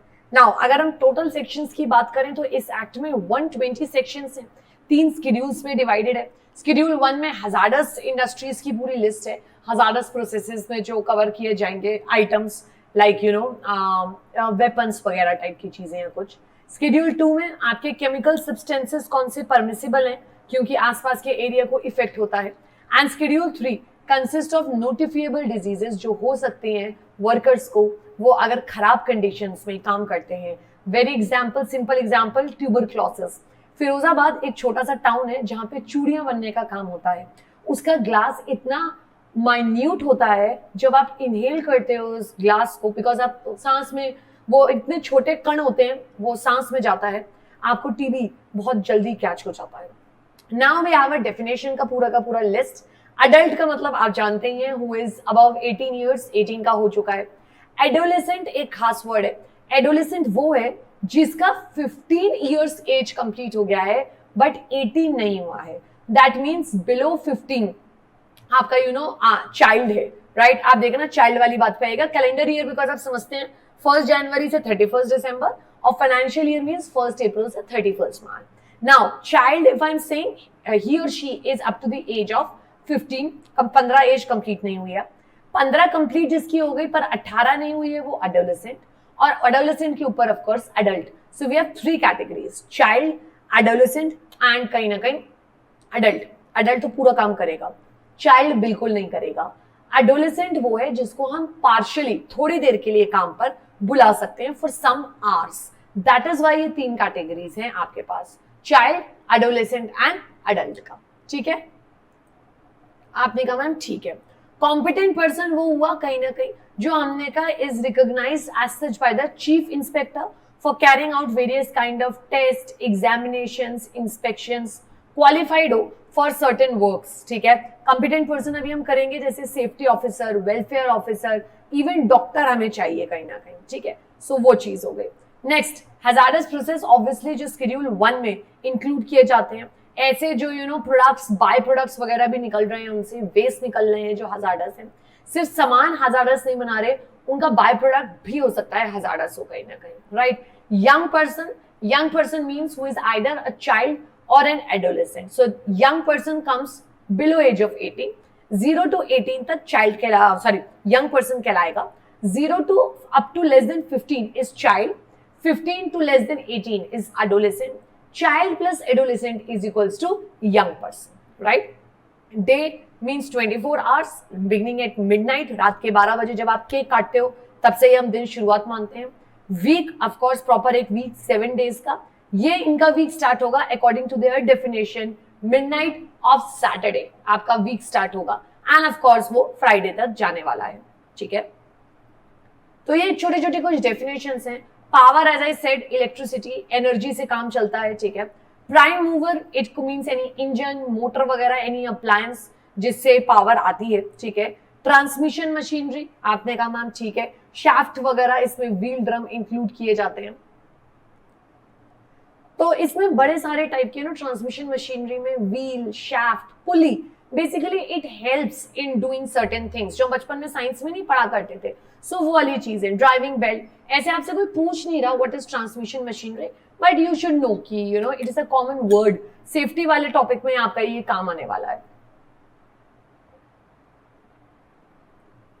नेक्स्ट, मैन्युफैक्चरिंग प्रोसेस इंपॉर्टेंट है, इसका सेक्शन इंपॉर्टेंट है, दैट इज 2K। मैन्युफैक्चरिंग में क्या क्या आ सकता है? मैन्युफैक्चरिंग में सबसे बड़ी बात सुनिएगा मेरे बच्चों, सिर्फ और सिर्फ मेकिंग, ऑल्टरिंग ये सब नहीं आता, ऑर्नामेंटिंग वगैरह, ठीक है, packing, oiling, washing, repairing, in fact dismantling, कोई सामान जैसे कोई बिल्डिंग तोड़ना भी मैन्युफैक्चरिंग में ही कवर किया जाता है। पंपिंग ऑयल, वाटर, सीवेज साफ करने वाले नहीं आते हैं पूरा का पूरा एक बहुत बड़ा मशीन लेके, that can also come under manufacturing category. So बहुत प्रिंटिंग, लेटर प्रेस, लिथोग्राफ, ये सब फोटोग्राफी से रिलेटेड है words, book binding, refitting, repairing, cold storage का काम, ये सब मैन्युफैक्चरिंग की कैटेगरी। कोल्ड स्टोरेज में देखो बनता कुछ नहीं है, परंतु इन्होंने इसको उसमें इंक्लूड करा हुआ है, तो करा हुआ है तो भैया करना पड़ेगा हमें कहीं ना कहीं, ये आपको याद करना है। एग्जाम के हिसाब से ये मान के चलिए खतरनाक इंपॉर्टेंट है, आपको कहीं ना कहीं क्वेश्चन दिखेगा what do you mean by the word manufacturing. So 4 number में ये आपका ऑफ कोर्स इंपॉर्टेंट है, तरह तरह की आपकी सर्विसेज हैं, ये एक लिस्ट है जो आपको याद करनी है, ठीक है। नेक्स्ट आया worker. Worker of course means जो आपके यहाँ काम कर रहा है, ठीक है, कॉन्ट्रैक्टर के द्वारा अपॉइंट किया गया हो या बिना उसके द्वारा अपॉइंट किया गया हो, ठीक है, चाहे प्रिंसिपल एम्प्लॉयर को पता है तेरा एग्जिस्टेंस भाई है, नहीं पता है, but you are working there, आप मैन्युफैक्चरिंग प्रोसेस में कहीं जुड़े हुए हो, कुछ काम कर रहे हो। बस आर्म्ड फोर्सेस के लोगों को हम कवर नहीं करते, एक्चुअली फैक्ट्रीज एक्ट उन पे एप्लीकेबल ही नहीं है, they have their own set of laws and theories, that is why, otherwise कोई दिक्कत की बात नहीं है, आपके बाकी सारे टाइप के वर्कर्स कवर होते हैं। Next, factory it includes any premises including the precincts, ठीक है, आसपास एक बाउंड्री टाइप की हम बात कर रहे हैं। विथ पावर 10 या 10 से ज्यादा लोग काम कर रहे हैं, विदाउट पावर 20 या 20 से ज्यादा लोग काम कर रहे हैं, even for a particular day in the last 12 months, पिछले 12 महीने में अगर एक भी दिन ये लिमिट क्रॉस हो गई है, आपके ऊपर फैक्ट्रीज एक्ट एप्लीकेबल हो जाएगा और आपको कहीं ना कहीं उसके रूल्स फॉलो करने पड़ेंगे। As I said, mines, running railway sheds, hotels, restaurants आपके फैक्ट्री में कवर नहीं किए जाते हैं, दैट इज नॉट कवर्ड। यही वाला लास्ट की तरफ पॉइंट दिया है। अगेन फैक्ट्री की डेफिनेशन इंपॉर्टेंट है, सेक्शन 2M, ठीक है, इंपॉर्टेंट है ऑफकोर्स, ठीक है। ये एक इंपॉर्टेंट चीज है, ये सुनिएगा, एक एक्सेप्शन दिया हुआ है, the mere fact that an EDP unit और a computer unit, electronic data processing unit लगा हुआ है इन एनी प्रीमाइसेस, कहीं पर भी किसी बिल्डिंग में लगा हुआ है, दैट डजंट नॉट मीन कि मैन्युफैक्चरिंग हो रही है। ऑब्वियसली कंप्यूटर कुछ मैन्युफैक्चर नहीं कर रहा है, तो इसको एक्सेप्शन में डालते हुए अगर किसी के यहाँ सिर्फ एक कंप्यूटर लगा है, पर पिछले जो हमने टॉपिक्स पढ़े मैन्युफैक्चरिंग के, अगर वो नहीं हो रहे हैं तो फैक्ट्री नहीं है आपकी। सिर्फ आपके ऑफिस में अगर कंप्यूटर लगा हुआ है, सोच के देखो ना यार, हम सबके घर में कंप्यूटर है, तो क्या इसका मतलब ये हो गया हम क्या मैन्युफैक्चरिंग कर रहे हैं? मैन्युफैक्चरिंग नहीं हो रही है तो फैक्ट्री नहीं है। फैक्ट्री होने के लिए प्रेमाइसेस इंक्लूडिंग प्रेसिंक्ट्स, मैन्युफैक्चरिंग होना जरूरी है बहुत, उसके बिना काम नहीं चलेगा, ठीक है। ये डेफिनेशन है जो मैंने आपको अभी अभी कवर कराई है, एंड ऑफ कोर्स एक डायग्राम के थ्रू मस्त हो जाएगी, ठीक है। 10 और 20 वाली बात ध्यान रखिएगा, ये MCQ में भी पूछा जा सकता है। एक्सेप्शंस मैंने आपको बताई दी, running railway sheds, mines, mobile units of arm forces, hostels, hotels, eating places, restaurants आपके मैन्युफैक्चरिंग में कवर नहीं है, तो देयरफॉर फैक्ट्री नहीं है। Now we come with the definition of occupier. Occupier is section 2N। Of course occupier का main मतलब तो मैं आपको बता दूं, the person who is the मालिक, who is the in charge of the factory, ठीक है। बट कई बार इसमें समझना पड़ता है, कंपनी में board of directors, partnership firm में आपके ऑफ कोर्स मेन जो पार्टनर्स हैं, सोल प्रोप्राइटरशिप में इंडिविजुअल बंदा कहलाएगा, सेंट्रल गवर्नमेंट की अगर फैक्ट्री है या स्टेट गवर्नमेंट की फैक्ट्री है तो CG ऑक्यूपायर कहलाएगी। You have to use brains. आप एक बार रीड करो, पार्टनरशिप फर्म में पार्टनर्स, इंडिविजुअल सोल प्रोप्राइटरशिप में इंडिविजुअल, आपका कंपनी में डायरेक्टर्स, अगर गवर्नमेंट की फैक्ट्री है तो सेंट्रल गवर्नमेंट या state government, as the case may be, ठीक। एंड नाउ एग्जेम्पशन किन केसेस में मिल सकता है? वैसे तो देखो, अगर कुछ ऊंच नीच हुई इस एक्ट में तो it is the occupier who shall be held liable. तभी तो हम डेफिनेशन पढ़ रहे हैं, कौन है जो प्रोविजंस फॉलो करवाएगा, कौन है जो मेक श्योर करेगा फैक्ट्रीज एक्ट के रूल्स हमारे फैक्ट्री में तमीज से एप्लीकेबल है, कौन रजिस्ट्रेशन करवाएगा इस एक्ट के तहत? Of course occupier. तो पेनल्टी भी अगर कुछ लगती है कुछ डिफॉल्ट में तो ऑक्यूपायर भी लगेगी, but there are certain exemptions. First, अगर कहीं ना कहीं ये बात प्रूफ हो जाए कि उसने ड्यू डिलिजेंटली प्रॉपर केयर के संग सब किया है, उसकी लापरवाही नहीं है। Second, offence in the question was committed without his knowledge, उसे पता ही नहीं था उस बारे में, वो वहां रहता नहीं है कहीं ना कहीं, और अदरवाइज तो वो लायबल रहेगा। और अगर नहीं है ऐसा तो वहां का देखो लायबिलिटी किसी ना किसी पे तो आएगी, तो मैनेजर पे आ सकती है जो उसके अंडर में काम कर रहा था। लेट से ऑक्यूपायर फॉरेन में रहता है, उसे पता ही नहीं है क्या हो रहा है, सो उस तरीके की चीज। ठीक, next very important thing, statutory agencies and there powers for the enforcement of the act. आपने कहा मैम ये क्या चीज है, आपने कहा मैम बताओ। फर्स्ट हमने कहा कि इंडियन गवर्नमेंट, सेंट्रल गवर्नमेंट के पास पावर है for references to the times of day where IST यानी 5.5 घंटे हम जो GST से आगे हैं, GMT से, सॉरी GST के लिए GMT से आगे हैं, it is not ordinarily observe, यानी टाइम डिफरेंस आ रहा है हमारी खुद की कंट्री में, वहां पे फैक्ट्रीज की टाइमिंग्स को लेके वगैरह वगैरह चीजों को लेके अलग आर्ट्स बनाए जा सकते हैं बाय CG। सेकेंड, एक ही फैक्ट्री के अंदर डिफरेंट डिपार्टमेंट्स को सेपरेट फैक्ट्री घोषित किया जाए शायद, तो उसको भी हम ऐसे कंसीडर कर सकते हैं।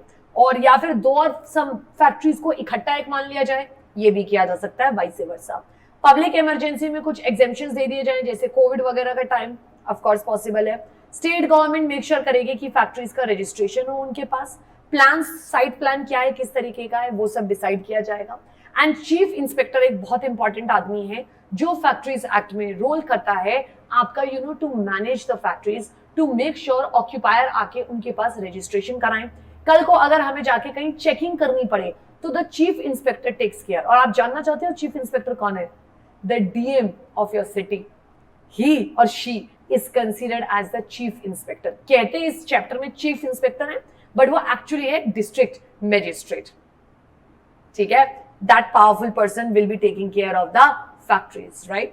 सो ये सब चीजें, कई कई जगहों पे लाइसेंस जो फैक्ट्री का मिलता है चलाने के लिए, उसके लिए एग्जेम्पशंस या रिस्ट्रिक्शंस हो सकते हैं। ठीक है, एक इंपॉर्टेंट बात है, ये सुन लीजिएगा डीम्ड अप्रूवल की। मेरा पेन नहीं चल रहा है बेटा, I am extremely sorry for the inconvenience caused, but आप यहाँ लिख लेना। देखो मैं चलाने की कोशिश कर रही हूँ, आप देखो खुद, and it is somehow not working at all, and it is already night time। मैं जब ये क्लास बना रही हूँ, it is 10:30 and I cannot go to the market or figure it out, and office या टीम का भी अभी कोई सपोर्ट नहीं मिल पाएगा।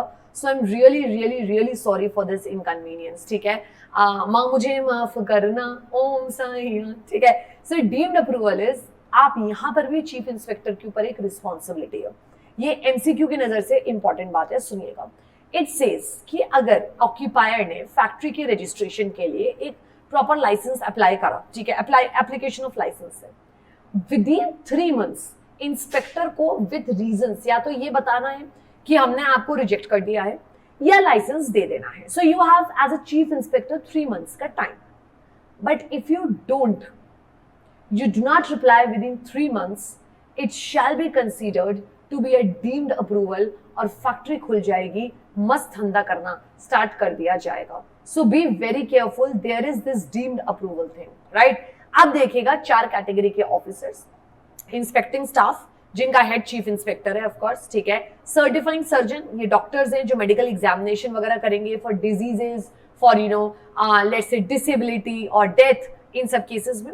वेलफेयर ऑफिसर्स भला करने के लिए हैं ये 49 में, और सेफ्टी ऑफिसर्स 49B में। मैं वेलफेयर और सेफ्टी ऑफिसर तो यही टॉपिक करा देती हूँ, छोटा सा है। वेलफेयर ऑफिसर अपॉइंट किया जाता है जब आपके फैक्ट्री में वर्कर्स 500 या 500 से ज्यादा है, और सेफ्टी वर्कर्स, आपका सेफ्टी ऑफिसर अपॉइंट किया जाता है जब आपके यहाँ 1000 या 1000 से ज्यादा वर्कर्स हैं। सो ये आपको MCQ के हिसाब से याद करना है। ये चैप्टर भी MCQ में बहुत सुंदर लगता था ILGL के टाइम में, बट एनीवेज अभी हमारे पास ऐसे करने को है तो हम ऐसे करेंगे। सो वेलफेयर ऑफिसर्स इज 500 और मोर, सेफ्टी ऑफिसर्स आएगा 1000 वर्कर्स और मोर पे। ठीक है, इंस्पेक्टिंग स्टाफ में हमारा मेन पर्सन जो है, हेड जो है, वो कहलाएगा आपका of course chief inspector of the state. ठीक है, देख लो जी, आ गया। सेक्शन 8 में है SG के पास पावर टू अपॉइंट इंस्पेक्टर्स, उनके नीचे के लोग, आपके उनके बिलों में काम करने वाले लोग। एंड लास्ट लाइन दिखिएगा, every district magistrate shall be an inspector for his or her district। ठीक है, एडिशनल जॉइंट डेप्यूटी सब इसके नीचे काम करेंगे। तो DM साहब चीफ इंस्पेक्टर होते हैं आपके। ठीक है, पावर्स ऑफ इंस्पेक्टर, ये कहीं पर भी जाके ऑफ कोर्स इंस्पेक्ट कर सकते हैं, ये लाइसेंस ग्रांट करवाते हैं आपको, ठीक है, फैक्ट्री को, ये अंदर आके एग्जामिन कर सकते हैं, आपके यहाँ आके सामान सीज कर सकते हैं, ठीक है। अगर इन्हें लग रहा है कि आप कुछ ब्रीच कर रहे हैं इस एक्ट का, तो कहीं ना कहीं उस समय फैक्ट्री के ऊपर सीलिंग लगा सकते हैं, कोई प्रकार के डॉक्यूमेंट्स वगैरह मांग सकते हैं, कोई प्रकार के एक्सीडेंट या अभी रिसेंट में कोई इंसान को बॉडी हार्म हुआ है तो उसके बारे में सारी इंफॉर्मेशन लेना, ठीक है। अगर हजार्डस सब्सटेंसेस हैं और लग रहा है कि बाहर जा सकते हैं तो उनको कंट्रोल में लेना या डिसमेंटल करवा देना, खत्म करवा देना, तुड़वाना चीजों को, ये सारी चीजें आपकी कहीं ना कहीं पावर्स हैं इंस्पेक्टर की। And this is very relevant 7 powers अगर आप देखें तो, पावर्स ऑफ इंस्पेक्टर्स, ठीक है। बाहर निकाल सकते हैं, फैक्ट्री में ताला लगा देंगे और बाहर निकाल देंगे आपको, ठीक है, ये भी पॉसिबल है, ठीक। Next, certifying surgeons, as I said, ये सर्टिफिकेट देते हैं। एक तो देखो यार, चाइल्ड तो काम कर ही नहीं सकता, पर मैंने आपसे क्या कहा, एडोलेसेंट काम कर सकता है। सो अगर एडोलेसेंट को आना है, अबव 15 हो गया है वो बच्चा ऑलरेडी, सो हमने कहा सर्जन का सर्टिफिकेट लगेगा that he is healthy, he और she is healthy to work in a factory, because in the end of the day he और she is not an adult, right, छोटा तो है ही ना बच्चा। So therefore we are making sure that surgeon उसकी health का एक सर्टिफिकेट दे, ठीक है, यंग पर्सन का जिसको हम कहते हैं सर्टिफिकेट टाइप का। उसके अलावा फैक्ट्री में अगर कोई डेंजरस काम चल रहा है जिससे हेल्थ इश्यूज, ऑक्यूपेशनल हेल्थ का मतलब होता है जो आपको काम से बीमारियां या काम से आपको तकलीफें हो रही हैं, उन सब के बारे में, ठीक है। एंड अगर कोई चेंजेस हुए हैं मैन्युफैक्चरिंग प्रोसेस में और उसकी वजह से कोई नया सब्सटेंस, कोई नया मटेरियल, कोई नया मेटल आ रहा है, कंडीशन सही है कि नहीं है, जैसे फॉर एग्जाम्पल हम आगे टॉपिक करेंगे आर्टिफिशियल ह्यूमिडिफिकेशन। इट मीन्स कि आप आर्टिफिशियली ह्यूमिडिटी क्रिएट कर रहे हो कमरे में फॉर सम मैन्युफैक्चरिंग प्रोसेस, ठीक है। तो आपने कहा मैम उसमें पानी कैसा यूज हो और हेल्थ एस्पेक्ट से कितना इफेक्ट कर सकता है, इस बारे में एक बार कौन अपनी ओपिनियन देगा बेटा, सर्जन अपनी ओपिनियन देगा। ऑफ कोर्स ये क्वालिफाइड मेडिकल प्रैक्टिशनर्स होते हैं, डॉक्टर्स होते हैं। वेलफेयर ऑफिसर और सेफ्टी ऑफिसर मैंने आपको करा दिया, सेक्शन 49 और 40B, ये एमसीक्यू के हिसाब से बस इंपॉर्टेंट है। 500 लोगों पे, वर्कर्स पे एक वेलफेयर ऑफिसर आएगा और सेफ्टी ऑफिसर आएगा आपका 1000 या 1000 से ज्यादा लोगों पे, ठीक। नेक्स्ट, ड्यूटीज ऑफ कोर्स क्या है, वो सारा लाइसेंस के लिए अप्लाई करेगा, नेम एंड एड्रेस देगा, अपने डिटेल्स देगा, क्या काम होगा वहां पे, किस टाइप की मैन्युफैक्चरिंग होगी, हैजार्डस सब्सटेंसेस अंडर शेड्यूल 1 तो नहीं है, ठीक है। आपके कितने वर्कर्स हैं ऑलरेडी और कितने आने वाले हैं, क्या आपका काम स्टार्ट हो गया है या होने वाला है, ठीक है।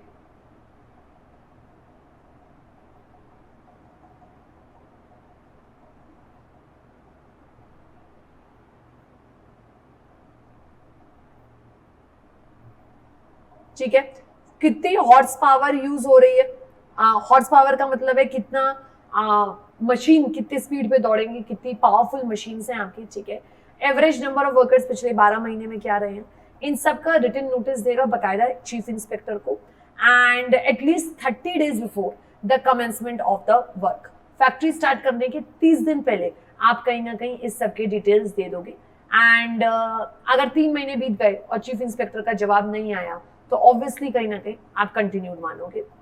एक और चीज है, in case of a factory engage in a manufacturing process which is ordinary carried on for 180 days के लिए हर साल रिज्यूम करती हैं, तो उनको 30 डेज पहले हर साल देना पड़ेगा, ठीक है। ये सीजनल फैक्ट्री हो गई तो उनको हर साल बंद करने और खोलने पे चीफ इंस्पेक्टर को बताना पड़ेगा, ठीक है। General duties of occupier of course health safety welfare पे काम करेगा, मेक श्योर करेगा कि एम्प्लॉयज ट्रेंड हो, वर्कर्स ट्रेंड हो, उनकी सेफ्टी उनकी हेल्थ प्रायोरिटी बेसिस पे रहे, मेंटेनेबल एनवायरनमेंट हो, रिस्क वगैरह कम हो जाए, ठीक है। वर्कर्स को ट्रेनिंग दी जाए, महिलाओं की सुरक्षा की बात की जाए, बच्चों को ना रखा जाए, ऑब्वियस बात है।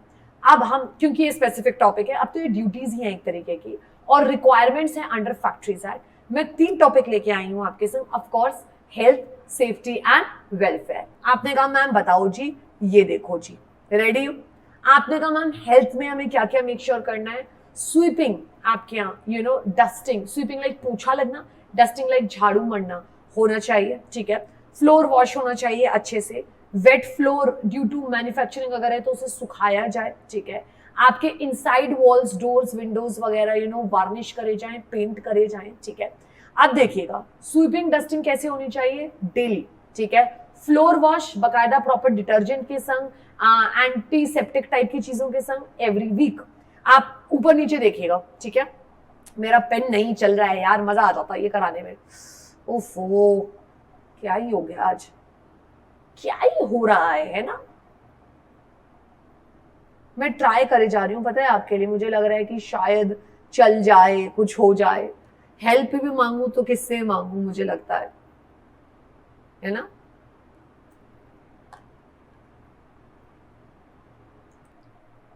ठीक है, तो आपने कहा मैम स्वीपिंग होना चाहिए डेली, फ्लोर वॉश होना चाहिए आपका एवरी वीक। चल जा भैया, चल जा प्लीज, चल जाता। खैर, वेट फ्लोर आपका प्रॉपर ड्रेनेज होना चाहिए। डोर्स विंडोज पे पेंट 5 साल में, वार्निशिंग 5 साल में। वॉशेबल वाटर पेंट अगर करवा रहे हो तो wash in 6 months, plus paint हर 3 साल में एटलीस्ट 1 कोट होना चाहिए। स्मूथ इम्परवियस सर्विसेज होने चाहिए, रफ नहीं हो, 14 महीने में घिसाई होनी चाहिए, एंड एनी अदर केस को भी 1 से 14 मंथ्स लिया जाएगा, ठीक है। Next, disposal of waste, proper disposal होने चाहिए, स्पिटून्स बने होने चाहिए, जिसे हम कूड़ेदान, पीकदान भी कहते हैं। वेंटिलेशन एंड टेम्परेचर सही हो, ना बहुत तेज रोशनी आए पर एकदम दम घुटते हुए कमरे ना हो, टेम्परेचर ना बहुत हाई हो ना बहुत एक्सट्रीम लो हो। वॉल्स एंड रूफ्स ऐसे होनी चाहिए जिनका टेम्परेचर जिनसे कम हो, बिकॉज फैक्ट्री में अगर मैन्युफैक्चरिंग होती है तो हीट ऑलरेडी बहुत डेवलप हो रही होती है, ठीक है। एक्सेस हाई टेम्परेचर अगर हो रहा है तो आपको सफिशिएंट मेजर्स यूज करने पड़ेंगे, कूलर्स एंड कंडीशनर्स यूज करने पड़ेंगे। एग्जॉस्ट लगाओगे ताकि सारा डस्ट, फ्यूम, हीट बाहर जा सके। एंड आर्टिफिशियल ह्यूमिडिफिकेशन के लिए आप पानी, नल का पानी या प्रॉपर अच्छा पानी लोगे, गंदा पानी बिल्कुल नहीं लिया जाएगा, बिकॉज वही सांसों में जाएगा आपके, ठीक है। ओवर क्राउडिंग नहीं हो किसी भी कमरे में, उसके लिए स्टैंडर्ड है। फर्स्ट, हर आदमी को, पर वर्कर को 14.2 स्पेस का क्यूबिक मीटर स्पेस मिलना चाहिए, and space should be counted more than 4.2 metre above the level of the floor and will not be taken into consideration, ठीक है। कितने हाइट तक लेना है हमें, 4.2 मीटर ऊपर तक का लेना है, ठीक है। ऐसे नहीं कि लोगों को ऊपर के ऊपर एक ऐसे बैठा दोगे, नो, कि स्पेस ऐसे निकाल ली, नो। 4.2 ऊपर तक का, मीटर तक का, लेवल तक का इंसान का वो लेंगे, इतने तक का साइज, एंड 14.2 क्यूबिक मीटर पर पर्सन स्पेस चाहिए। लाइटिंग प्रॉपर होनी चाहिए, ना बहुत ज्यादा ग्लेयर आना चाहिए, तेज लाइट ना हो, एंड ना बहुत ज्यादा खराब हो जिससे लोगों को अपनी आंखों पे जोर डालना पड़े, अंधेरा ना हो, ठीक है। पीने का पानी होना चाहिए, प्रॉपर ड्रिंकिंग वाटर होना चाहिए। वो वाटर आपको डिस्टेंस में मेंटेन करना पड़ेगा, अगर कहीं ना कहीं आपके यहाँ लैट्रिन्स, यूरिनल्स हैं, 6 मीटर की दूरी होनी चाहिए, अनलेस चीफ इंस्पेक्टर ने कुछ और कहा है, ठीक है। एंड आपका सेपरेट यूरिनल्स हो, 1 सीट फॉर 20 वर्कर्स, हर 20 पे एक टॉयलेट हो, separate for male and females of course, and हर 7 दिन में प्रॉपर डिटर्जेंट वगैरह से धोया जाए, स्वीपर्स वगैरह इन चीजों के लिए हायर किया जाए। सो इसको आपको हेल्थ के टॉपिक को इस समरी के चार्ट से ही याद कर लेना है, इससे ही आपका मस्त काम बन जाएगा कहीं ना कहीं, ठीक है। सॉर्ट हो जाएगा, चिंता मत करो, ठीक। आपने कहा मैम ठीक। नेक्स्ट आइए अब सेफ्टी की बातें। सेफ्टी पे भी मैं आपके संग आ गई, सेक्शंस बड़े सारे हैं। फेंसिंग ऑफ मशीनरी, मशीन को फेंस कर दिया जाना चाहिए, ठीक है। जो भी पार्ट्स मूविंग है तो उनको स्पेसिफिकली उसके आसपास कोई गलती से ना आ जाए, बहुत दिक्कत हो सकती है, ठीक है। आपने कहा मैम ठीक है। नो वुमेन और young person shall be allowed. अगर हम काम कर रहे हैं, मशीन जो चल रही है, मोशन में है, उसके आसपास young person that is below 18, ठीक है, या आप कह सकते हो विमेन को हम अलाउ नहीं करेंगे unless they know how to use that machine, and उनको क्लीन, लुब्रिकेट उस मशीन को या एडजस्ट करने को नहीं करेंगे अगर रिस्की है। Employment of young persons on dangerous machines तभी अलाउड होंगे जब उन्हें सुपरविजन में काम करवाया जाए, ट्रेनिंग दी गई हो, ऐसे नहीं छोड़ा जाएगा, right. It can be dangerous. Excessive weights किसी से नहीं लिफ्ट किए जाएंगे। Pits, pumps, openings in the floors close रखे जाएंगे बिकॉज ये डेंजरस हो सकते हैं। अगर आंखों के लिए कोई खतरनाक चीज है तो गॉगल्स पहने जाएंगे प्रॉपर तरीके से। स्क्रीन्स होने चाहिए ताकि आंखें आपकी इफेक्टेड ना हो। आपके प्रॉपर स्ट्राइकिंग गियर्स वगैरह दिए जाएंगे, जो फास्ट बेल्ट्स हैं, लूज पुलीज हैं, उनको मैनेज करने के लिए, ठीक है। Precaution against dangerous fumes, gases होना चाहिए। सेल्फ एक्टिंग मशीन जो खुद चल जाती है एक बार ऑन करके, उनसे डिस्टेंस मेंटेन करना चाहिए 45 सेंटीमीटर का, और उसके आसपास फेंसिंग होनी चाहिए। पोर्टेबल इलेक्ट्रिक लाइट होनी चाहिए अगर अंधेरे में वर्कर्स काम कर रहे हैं, विद मैक्सिमम वोल्टेज 24 वोल्ट से ज्यादा। This can be a part of MCQ. कितनी की बैटरी डलेगी, 24 की या 42 की, 24 या 42? लेस की तरफ याद रखिएगा, 24, ठीक है। कोई भी प्रकार की मशीन जो डेंजरस हो सकती हैं उनको प्रोटेक्ट करना है हमें कहीं ना कहीं, ठीक है। होइस्ट एंड लिफ्ट्स वगैरह मेंटेन किए जाएंगे, जो सामान लाने के लिए, लोगों को लाने के लिए, उनका रिपेयर होना चाहिए, प्रॉपरली एग्जामिन होना चाहिए हर 6 महीने में। महिलाओं को और बच्चों को कॉटन ओपनर्स के पास में अलाउ नहीं किया जाना चाहिए। Cotton openers are the kind of machines cotton factories में जिसमें कॉटन से धागा बन जाता है। सो इमेजिन अगर उसके आसपास कोई इंसान हुआ और वो अगर मशीन में फंस गया, आप इमेजिन कर पा रहे हैं, ठीक है। सो इन सब चीजों को ध्यान में रखना है। आउटब्रेक ऑफ फायर वगैरह से बच के रखना है। एंड रस्सी वगैरह जितनी भी एडिक्वेट स्ट्रेंथ की होनी चाहिए। नोटिस लगाना चाहिए आपको कि ग्राइंडिंग वगैरह का प्रोसेस चल रहा है। अगर लगता है कि कोई बिल्डिंग वगैरह नहीं है सेफ, तो इंस्पेक्टर उसके बारे में जरूर से ऑर्डर करेगा मेंटेन करने के लिए या उस समय के लिए खाली करने के लिए। प्रेशर प्लांट्स मेंटेन करे जाएंगे ताकि एटमॉस्फेरिक प्रेशर ठीक रहे। बहुत अगर प्रेशर खराब होता है एटमॉस्फेरिक, तो आपको सांस लेने में या ब्लीडिंग वगैरह भी स्टार्ट हो सकती है, ठीक है। कोई प्रकार का सामान सीढ़ियों पे नहीं रखा जाएगा, स्टेयर्स पे या लिफ्ट्स में नहीं रखा जाएगा। Safety officer as I said, 1000 से ज्यादा अगर वर्कर्स काम कर रहे हैं तो अपॉइंट किए जाएंगे। और स्टेट गवर्नमेंट अगर चाहे तो कुछ और चीजें भी बना सकता है वो, ठीक है। हजारस प्रोसेस के रिलेटेड मैंने आपको बात बताई थी। नया एक चैप्टर ऐड किया गया है अमेंडमेंट में 1987 में, 41A सेक्शन से लेके 41H तक, ये हमारे पास करने को है। सबसे पहले तो जब भी कोई हजारस सामान से रिलेटेड हजारस सब्सटेंसेस से अगर कोई रिलेटेड फैक्ट्री बनाई जाएगी, इनकॉर्पोरेट करी जाएगी, इस्टेब्लिश की जाएगी, बिफोर इनकॉर्पोरेटिंग इटसेल्फ एक साइट अप्रेजल कमेटी बैठाई जाएगी, सैक साइट अप्रेजल कमेटी, जो ये चेक करेगी कि उस हजारडस फैक्ट्री की वजह से जो मटेरियल्स में डील कर रही है, उससे आसपास के एनवायरनमेंट को, अर्थ को, फ्लोरा फौना को कितना इफेक्ट हो रहा है। और ये साइट अप्रेजल कमेटी बकायदा सेंट्रल गवर्नमेंट या स्टेट गवर्नमेंट बिठाएगी और उससे सारी इंफॉर्मेशन मांगी जाएगी ऑक्यूपायर से कि भैया कैसा हजारडस है, क्या है। एंड ऑफ कोर्स इसके बारे में फिर रिकमेंडेशन देगी ये कमेटी स्टेट गवर्नमेंट को 90 डेज के अंदर, 3 मंथ्स के अंदर, कि इस फैक्ट्री को अलाउ करना चाहिए या नहीं करना चाहिए। ये 41A to 41H के हैं sections, only for hazardous factories, ठीक है। Then of course compulsory disclosure of information, पहला है site appraisal committee, second chief inspector वगैरह या कमेटी जो भी मांगेगी ऑक्यूपायर से, वो पूरी इंफॉर्मेशन आपको detailed related to health and safety आपको देनी पड़ेगी ऑक्यूपायर को, ठीक है। 41C स्पेसिफिक रिस्पॉन्सिबिलिटीज रहेंगी, मैन्युफैक्चरिंग, स्टोरेज, हैंडलिंग, ट्रांसपोर्टेशन का पूरा रिकॉर्ड मेंटेन किया जाएगा। जो सारे वर्कर्स होंगे वो बहुत extremely qualified and of good age होने चाहिए जो कर सके। मेडिकल एग्जामिनेशन किया जाएगा सारे वर्कर्स का, बिगनिंग में भी और बाद में भी, ड्यूरिंग द वर्क ऑल्सो, कि कितना इफेक्ट आ रहा है उनकी हेल्थ को, ठीक है। 41D of course central government जब चाहे बीच में एक इंक्वायरी कमेटी बिठा सकती है। साइट अप्रेजल कमेटी 41A में सबसे पहले बिठाई गई थी, मतलब जब फैक्ट्री बन रही थी। 41B में हमने ऑक्यूपायर से जो इंफॉर्मेशन मांगी वो उसने दी, और बाद में 41C में उसने इंश्योर किया कि वर्कर्स वगैरह की health, safety, material, hazardous material का ट्रांसपोर्टेशन वगैरह सही हो।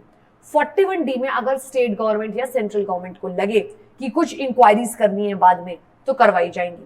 अगर इमरजेंसी के टाइम का हिसाब किताब हो रहा है, कुछ इमरजेंसी लग रही है, तो इमरजेंसी स्टैंडर्ड्स बनाए जा सकते हैं। कोई लीकेज, कोई जैसे भोपाल गैस ट्रेजेडी वगैरह जैसी चीजें हुई तो उसके लिए।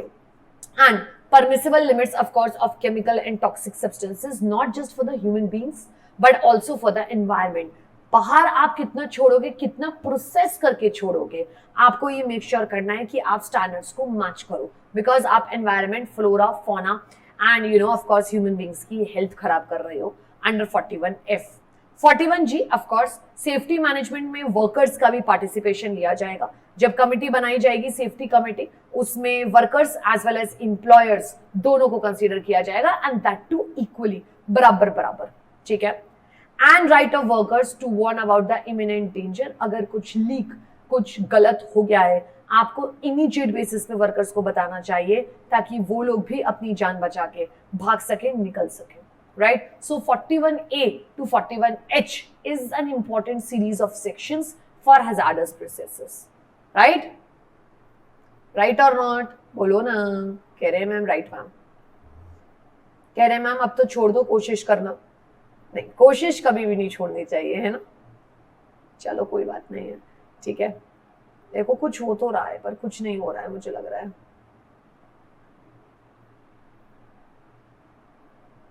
चलो ठीक है, लास्ट वेलफेयर की तरफ बढ़ते हुए यार, ठीक है। वॉशिंग फैसिलिटीज, कपड़े धोने के लिए, नहाने के लिए फैसिलिटी दी जानी चाहिए, बिकॉज यार बहुत हेक्टिक हो जाता है इन लोगों के लिए।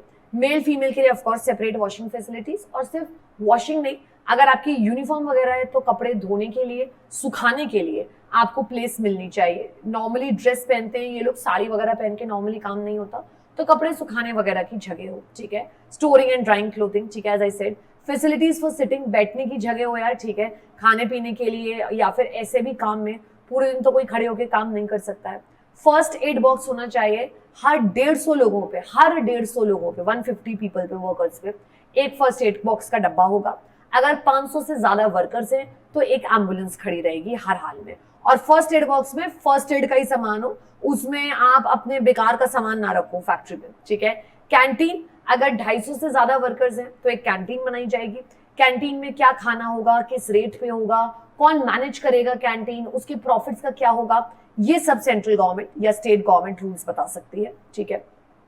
Shelters, rest rooms, lunch rooms हो, प्रॉपर लंचिंग रूम होना चाहिए अगर 150 से ज्यादा वर्कर्स आपके यहाँ काम करते हैं। एंड क्रेचेस होने चाहिए जहां पे 30 महिलाएं काम करती हैं। फैक्ट्रीज एक्ट में ये क्रेचेस का जो है लिमिट वो 30 विमेन वर्कर्स पे है।